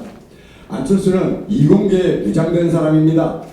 화학과 수학을 잘 모르시는 가장 기본적으로 TCA나 벡터도 모르시는 분들이 모르신다고 조롱을 받는 그런 사람 아닙니다. 이과에 다니시는 분들은 실질적으로 문과 분들에게 어떤 것을 설명하지 않습니다. 왜 그러냐 하면 기본이 안 돼 있게 그렇습니다. 미적분도 모르시는 분들에게 어떻게 저희가 이공계를 이야기합니까? 안철수가 부산 사람입니다. 부산 사람 한 번 이야기하고 두 번 이야기하지 않습니다. 그분이 수학과 화학으로 세계에서 돈을 버는 경험이 있기 때문에 경제원으로서 돈을 버는 경험이 있기 때문에 자기 스스로가 예, 돈을 압축해 주셔서. 죄송합니다. 네, 마지막으로 제가 저는 실천을 이야기하고 싶습니다. 안철수와 함께 떠나는 4차 산업 여행 그거에 대해서 어떻게 생각하시는지 노동일 교수님에게 잠깐 묻겠습니다. 예, 감사합니다. 또 다른 질문 또 해주시죠. 네.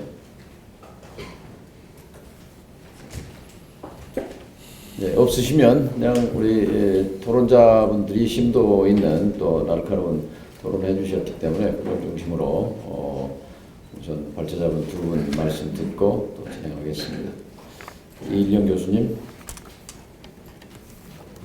굉장히 뜨거운 토론이 벌어졌어요.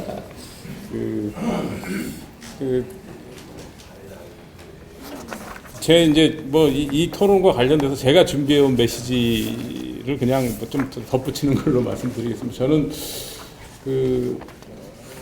지금 뭐 제도도 그렇고 과거 아까 53년 체제 뭐 이렇게 말씀하셨는데 상당히 구조의 힘이 있어가지고 양당제적인 이 경로전선이 굉장히 강한 것 같아요. 근데 아까 제가 2008년에서 2012년, 13년 이게 이제 세계적으로 어떤 그 변동이 있었던 우리한테도 그런 압력이 왔다 이렇게 그런 게 안철수 현상이었지 싶어요. 새정치에 대한 열망. 그러니까 그 전에 구조하고는 뭔가 다른 구조로 가자. 이제 이런 새로운 그 압력이 생기고 있는 건가. 근데 기존의 경로는 아니에요. 그러니까 기존의 경로하고 새로운 압력이, 새로운 열망이 이게 충돌하고 있는 상황이다. 그래서 그 8주년 체제가 항상 불안정한 측면이 있는데 적대적 양당제로 돼 있거든요. 그러니까 자꾸 촛불 같은 게 자꾸 나오는 거예요. 근데 다당제적 질서로 못 가면 자꾸 또 그렇게 흔들릴 거다. 이런 생각이. 만약에 국민의당이나 바른정당이 성공하지 못하면 양당제로 다시 가겠죠? 그럼 다시 이제 그런 게 반복될 겁니다. 근데 그 다당제를 요구하는, 그러니까 그게 새정치를 요구하는, 경제적으로 얘기하면 저는 혼합적 중도라고 저는 혼합경제, 혼합정부 이런 걸 그러니까 네트워크 국가 이렇게 얘기하고 있는데요. 지금 근데 처음에 문재인 정부가 이렇게 80%까지 간 거는 촛불연합으로 하는 것처럼 보여서 저는 그렇다고 봅니다. 그래서 국민들이 지지한다. 근데 그런 부분들이, 그런 기대들이 조금씩 정말 그런 거야? 뭐 이제 이런 물음들이 자꾸 지금 제기되는 상황인 것 같아요. 가능성을 열었다 저는 그렇게 보는데, 아까 인사폭탄 뭐 이렇게 얘기를 하셨는데 협치할 것 같았거든요. 다당제 할 것 같았거든요. 저도 5.18 기념사를 보고 상당히 감격적이었고, 그 다음에 이제 야당 대표들 모아가지고 이렇게 했잖아요. 그래서 개헌을 스스로 얘기하고 선거 그렇게 얘기하니까 민주당이 그 가능성을 열은 거 아닌가? 이제 이렇게 생각을 했어요. 근데 저는 그 길이 맞다고 생각해요. 근데 그렇게 가면 같이 가시는 거고, 그렇게 안 가면 혼자 계시더라도 계속 얘기를 해야 된다 생각을 해요. 이제 그게 새정치라고 생각하는 거죠. 바른정당은 아직 잘 모르겠는데, 제가 최근 기사를 보니까 그 내부 사정은 모릅니다만은 종북론하고 투쟁하고 합리적 보수 얘기를 하는 그러니까 국민의당하고 좀 제가 다른 느낌을 받았던 게 뭐냐면, 거기는 가치를 위해서 투쟁하고 있다는 느낌이 드는 거예요. 보도를. 국민의당 아까 말씀드린 대로 제가 듣는 정보로는 논쟁이 없는 것 같아요. 그 깃발을, 그거는 목숨을 건, 옛날 우리 역사 그렇지 않습니까? 근데 정치를 하시겠다는 분들이면 뭐 그걸 그 가치를 그 배고 죽을 수 있어야 된다 이제 이런 게 있어야 국민들이 감동을 하지. 그냥 아무 움직임이 없는 것 같으니까 그냥 저는 그렇다고 보고요. 다른 정당의 그냥 관찰자로서 보면 당 대표도 만들고 하면서 그 무슨 비전위원회 뭐 이런 것도 하면서 그 싸우려고 하는 것 같다. 좀 그런 느낌을 가지고 있습니다. 이사님. 예. 아까 뭐 플로어에서 질문을 하셨으니까 노동일 교수님 뭐 네. 거기에 대해서 좀 코멘트 해주시고. 뭘 질문하신 건지 잘 모르겠는데 어쨌든 아마 제가 지난번에 뭐 안철수 대표의 좀 적성 얘기를 하니까 아마 그 얘기를 하신 것 같아요. 다시 한 번 말씀드리지만 제가 뭐 안철수 대표를 폄하한 거 아닙니다. 스마트폰으로 망치질한다 그러면 그 행동이 나쁜 거지 스마트폰을 나쁘다고 하는 건 아니잖아요, 그죠? 안철수 대표는 스마트폰한테 존재라니까요. 우리 정치가 지금 못 박는 생일을 하고 있는데 그분은 정치를 하신 것보다 다른 아무도 하신 게 낫다 그런 얘기지. 제가 무슨 안철수 대표가 훌륭하지 않다 그런 얘기 아닙니다. 꼭 대통령감이 되어야 훌륭합니까? 우리나라에서 지금 우리나라 축구가 위기죠. 어디 월드컵인가 못 나갈지도 모른다고 해서 전선에 위기감이 막 있답니다. 박찬호 선수를 호출해가지고 야구에서 훌륭하게 대단한 야구 선수였으니까 축구에 한번 뛰어봐라. 그렇게 하면 됩니까? 안 됩니까? 안 되는데 안철수 대표 훌륭한 분인데 왜 정치적성에 안 맞는 분이라고 얘기하면 그게 나쁘다고 생각합니까? 그렇게 얘기하면 박찬호 선수를 폄하하는 겁니까? 아니라니까요. 무슨 4차 산업혁명에 기여할 부분 안철수 대표 분명히 있지요. 그럼 그걸 기여하시면 되는 거지 꼭 대통령이 되셔가지고 기여를 하셔야 되는 건 아닙니다. 지난번에도 얘기했습니다. 안철수 대표는 한국의 빌 게이츠 되는 게 더 빠릅니다. 근데 자꾸 이 오셔갖고 지금 벌써 몇 년을 허송했습니까? 그죠? 정치 하셔가지고 앞으로 하시겠다면 뭐 저는 말릴 생각 없습니다. 말릴 생각 없는데 국민의당이 또 거기에 의존해가지고 국민의당이 존립 근거를 또 안철수 대표의 관계에서 그분이 대선주자급이니까 우리 국민의당을 구원해 주세요 라고 한다면 또 실패할 거라고 그 얘기를 한 겁니다. 저는. 네. 아무도 국민의당이든 안철수 대표를 폄하하는 게 아니란 말씀 다시 한번 드립니다. 이공개 뭐 그런 얘기도 아니고요.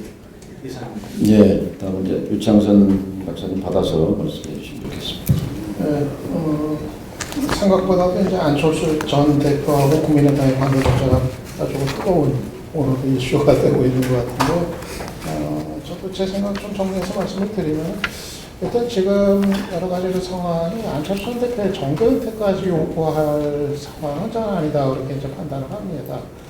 지난 대선에서 이제 당도 부족했고 또 이제 후보도 부족해서 이제 패배를 했습니다만은 대선에서 패배했다는 것이 정계 은퇴의 감이라면은 뭐 살아남을 뭐 그런 정치인들이 뭐 없지 않나 생각이 이제 들고 또 그 제보 조작 사건에 대한 이제 정치적인 책임 부분도 일단은 이제 본인이 이제 전혀 뭐 관련이 되지 않은 상황에서 몰랐던 상황에서는 그걸 가지고 또 이제 정계 은퇴라는 그 책임까지 있는 분이라는 거. 그게 이제 또 혹여라도 뭐 은퇴했다가 일단은 나중에 또 이제 복귀하면 되지 않느냐 이런 어떤 초적인 거를 전제로 한다면 그거 자체도 또 이제 문제가 있는 거고 아무튼 저는 현실적으로도 그렇고 뭐 객관적으로 논리적으로도 그렇고 뭐 지금 정계 은퇴를 요구받을 상황은 아니지 않나 좀 그런 생각을 이제 합니다. 그래서 저는 안철수 전 대표한테도 앞으로 그 지난 대선 과정에서의 부족함을 채우고 다시 한번 이제 기회를 가질 가능성, 저는 기회를 좀 이렇게 제공할 뭐 그런 거는 필요하다는 생각을 갖고 있습니다. 다만 그 기회를 이제 살릴 수 있을까 생각 여부, 이거는 전적으로 뭐 이제 그 본인의 이제 몫이 이제 되겠죠. 그래서 그것이 뭐 어떻게 될지는 모르겠습니다만 일단 뭐 기회 자체를 뭐 더 갖는 거를 굳이 그거를 누가 인위적으로 막거나 그럴 이제 사안은 아니다 이제 생각합니다. 그래서 저는 국민의당 같은 경우도 안철수 전 대표가 밖으로부터 국민의당 지지층이 아닌 다른 층으로부터 필요 이상의 어떤 공격을 받는 것 이런 부분에 대해서는 일정하게 보호를 해줄 필요가 있다고 생각이 되고 당의 자산으로서 반대로 또 안철수 전 대표 쪽에서도 좀 피투성이가 돼서 정치적인 제기를 이제 모색한다면은 이 필수성이가 될 거를 좀 감수를 할 그런 필요성도 있다고 이제 봅니다. 당 안팎에서 이런저런 어떤 사소한 비판들 이런 거에 너무 이렇게 민감하게 어떤 반응하는 지지층이라 하더라도 이런 거보다는 다 그거를 껴안고 감수를 하면서 그거를 넘어설 수 있을 때 제기나 재도전도 본인도 이제 가능한 거기 때문에 저는 그런 부분들이 당과 또 이 안철수 전 대표가 좀 균형 있게 서로가 그런 태도를 취할 필요가 있지 않나 좀 생각을 합니다. 그리고 그 쟁점 중에 하나 이제 바른정당과의 어떤 합당의 문제 같은 거, 국민의당. 저는 아까 말씀드린 것처럼 민주당과의 그 합당은 모든 걸 원점으로 돌리는 선택이라고 생각을 해서 저는 좀 이제 부정적인 이제 견해입니다. 그럴 경우는 또 당장 자유한국당을 중심으로 해서 보수정당이 또 다시 이제 재편이 될 거고, 그러면 결국은 자유한국당과 민주당이 정권을 주거니 받거니 하는 그 시절로 다시 원점으로 돌아가는 거여서 저는 부정적인 의견을 갖고 있고요. 바른정당하고의 합당 문제는 참 판단이 서질 않습니다. 저도 이거를 참 이 양측면을 놓고 이제 고민을 계속해도 아직 이게 어느 게 답인지를 모르겠습니다. 그러니까 한편으로는 과연 정체성이 바른정당하고 이 국민의당이 맞는 거냐 하는 문제가 있고, 근데 다른 한편으로는 또 이 중도 성향의 어떤 정당이 힘을 합할 필요성 이런 것들이 있기 때문에 저는 이게 참 쉽게 판단이 안 서고 좀 시간을 가지면서 이거는 좀 길게 봐야 되고 판단해야 될 필요가 있지 않겠는가. 저는 지방선거는 아니고 다음 총선까지 가는 기간 속에서 정말 이 정체성의 문제라든가 이게 자연스럽게 결합이 가능한 건지는 상당히 신중하게 좀 시간을 갖고서 이 판단할 문제가 아닌가. 그래서 저는 개인적으로는 참 그 부분에 관해서는 결론이나 또 답을 개인적으로도 갖고 있지 못한 참 어려운 문제다 하는 그런 정도로만 좀 말씀드립니다. 네. 오늘 토론회가 뜨거운 주제들을 골고루 다 건드렸습니다. 그리고 다른 의례적인 그런 토론이 아니라 정말 다양한 의견이 좀 아주 핵심적으로 잘 제기가 됐다고 생각합니다. 시간이 12시가 넘었기 때문에 점심시간인데요. 근데 저 짧게 그래서 우리 성한용 대기자님하고 고성국 박사님께서 통합적 관점에서 또 토론 마무리하는 그런 절박한 말씀을 해주시고 마치기로 하겠습니다. 예, 국민의당은 소멸기를 접어들었다고 제가 저주를 뽑기 위해서 여기 온 건 아닙니다. 그건 아니고요. 저는 옛날 에피소드 그냥 간단히 말씀 좀 드릴게요. 정동영 의원님이 이제 MBC 앵커 하다가 정치 입문하신 게 이제 95년이고 96년에 총선으로 이제 국회의원 되셨는데 2002년에 6년 만에 이제 대선 도전하셨다가 잘 안 됐죠. 6년 만에 그렇게 정치한 지 6년 만에 대선 도전하는 게 맞는가? 그 당시에 사실 그런 의구심이 좀 있었습니다. 이제 국민들한테 인기가 좋았죠. 근데 참 묘한 게 안철수라는 분이 2011년에 서울시장 선거에 떴다가 박원순한테 양보하고 2012년에 곧바로 대선 후보 출마 선언하고, 저는 이제 속물 정치부 기자입니다. 저는 그거 옳지 않다고 생각했어요. 그래서 안철수 대통령을 하면 안 된다는 취지로 칼럼을 썼다가 이제 안철수 후보 지지자들한테 엄청난 욕을 먹었는데 저는 옛날 1992년 정주영 씨의 실패도 비슷한 맥락으로 봅니다. 저는 그 반정치주의에 대해서 아주 운막당해하는 사람이고, 우리 국민들이 정치, 민주주의, 선거 이런 거의 소중함에 대해서 생각할 수 있도록 우리가 끊임없이 좀 싸워나가야 된다 이런 소신을 개인적으로 가지고 있고요. 저는 정치인들은 도전하는 사람이라고 알고 있습니다. 김대중 대통령 다 쓰러졌다고 했을 때 끊임없이 복귀하고 도전하고 다 욕했지요. 그렇지만 결국 사상 최초의 정봉대체 성공했고, DJP 연합이라는 연정 실험 성공했고, 또 남북정상회담 했고, 위대한 업적은 이런 거 아닙니까? 저는 어느 정치인한테도 정계 은퇴할 수 있고요, 다시 복귀할 수 있다고 생각합니다. 그 욕할 필요 없다고 생각하고요.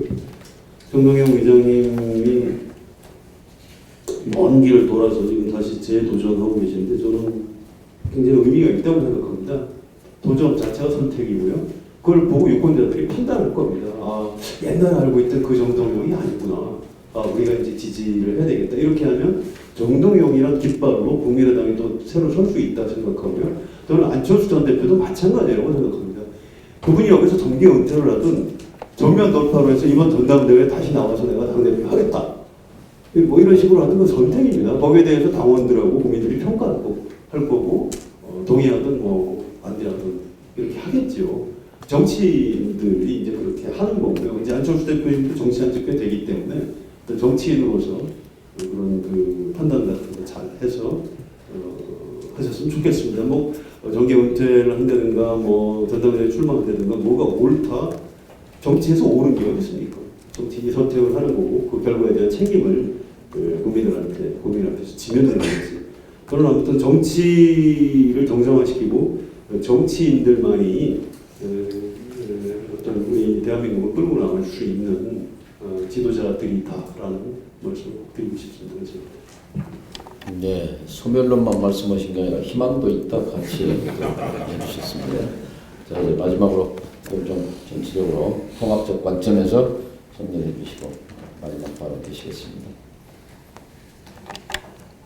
잘 정리해달라고요?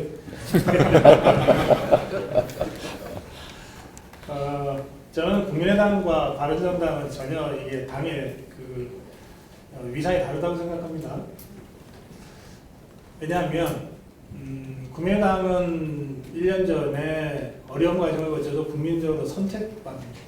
이 40석이라고 하는데 바른정당의 20석은 그 한국당에서 탄핵과 관련돼서 입장이 갈라져서 남아있는 거예요.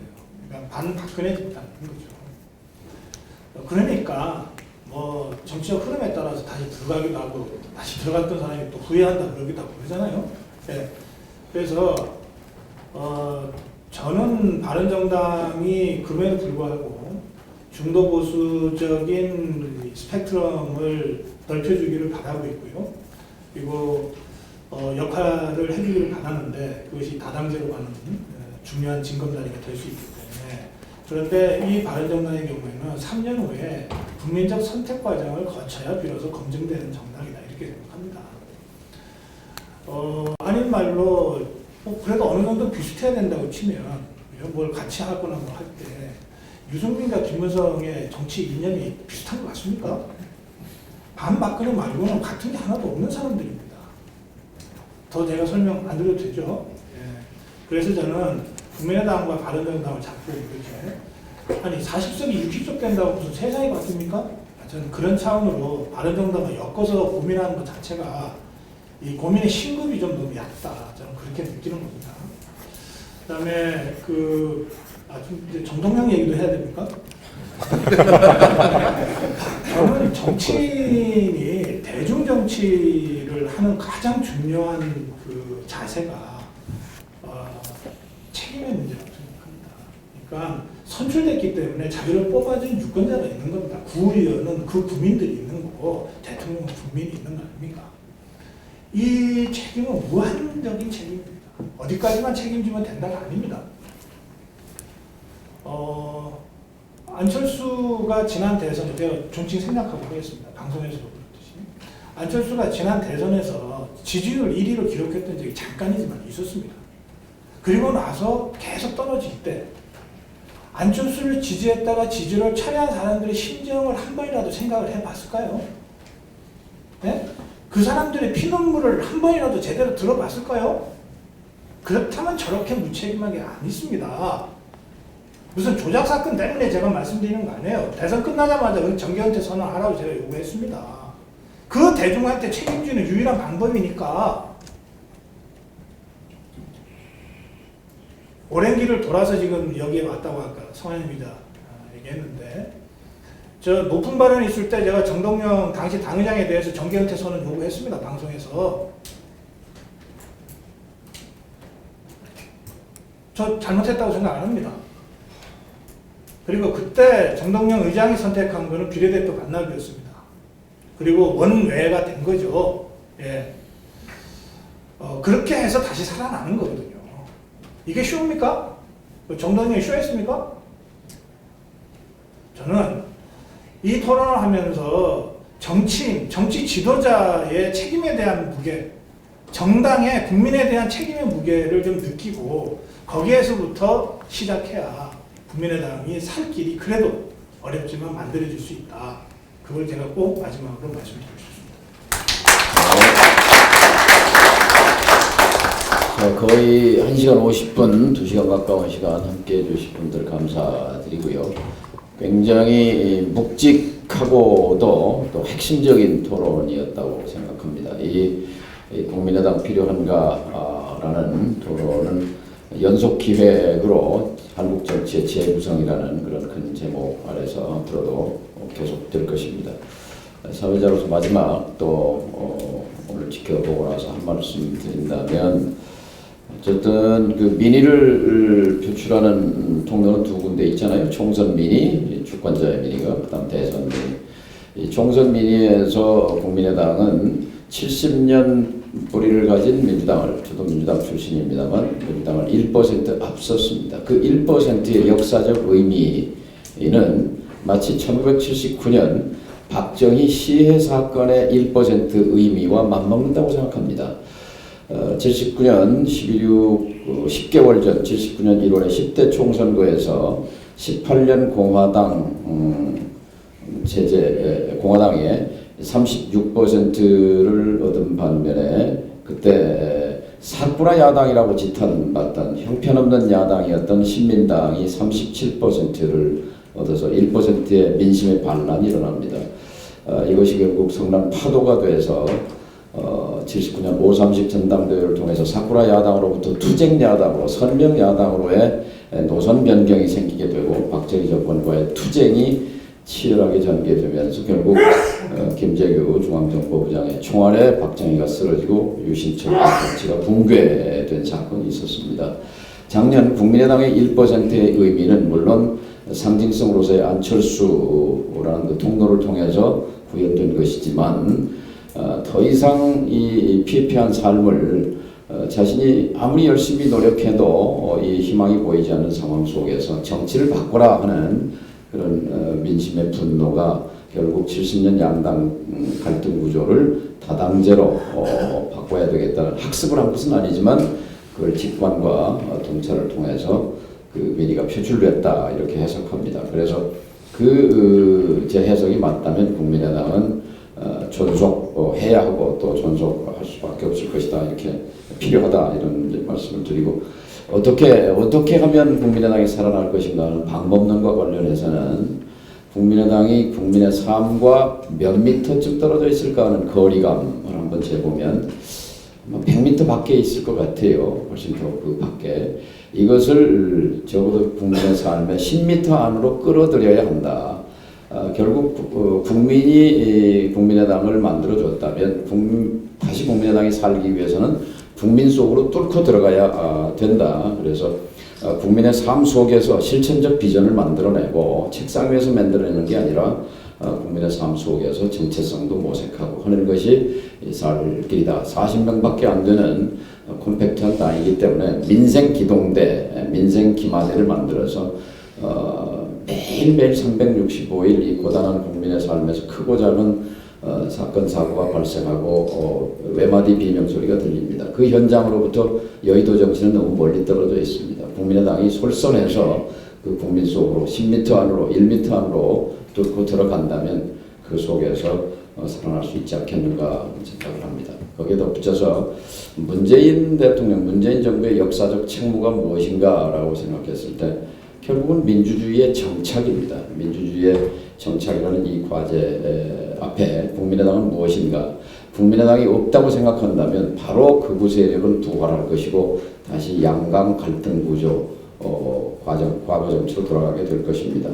그런 소극적 의미와 함께 또 민주주의 정착을 위해서 100대 과제를 수행하는데 465개의 법률을 고치거나 만들어야 하는데 120석 민주당으로 할 수 있는 것은 아무것도 없습니다.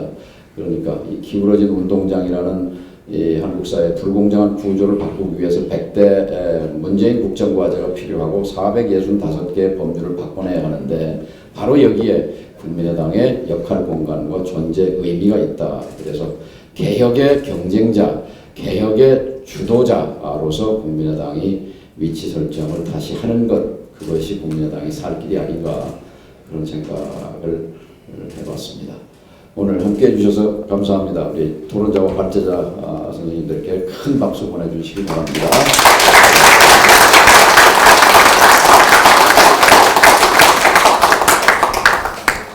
감사합니다. 감사합니다.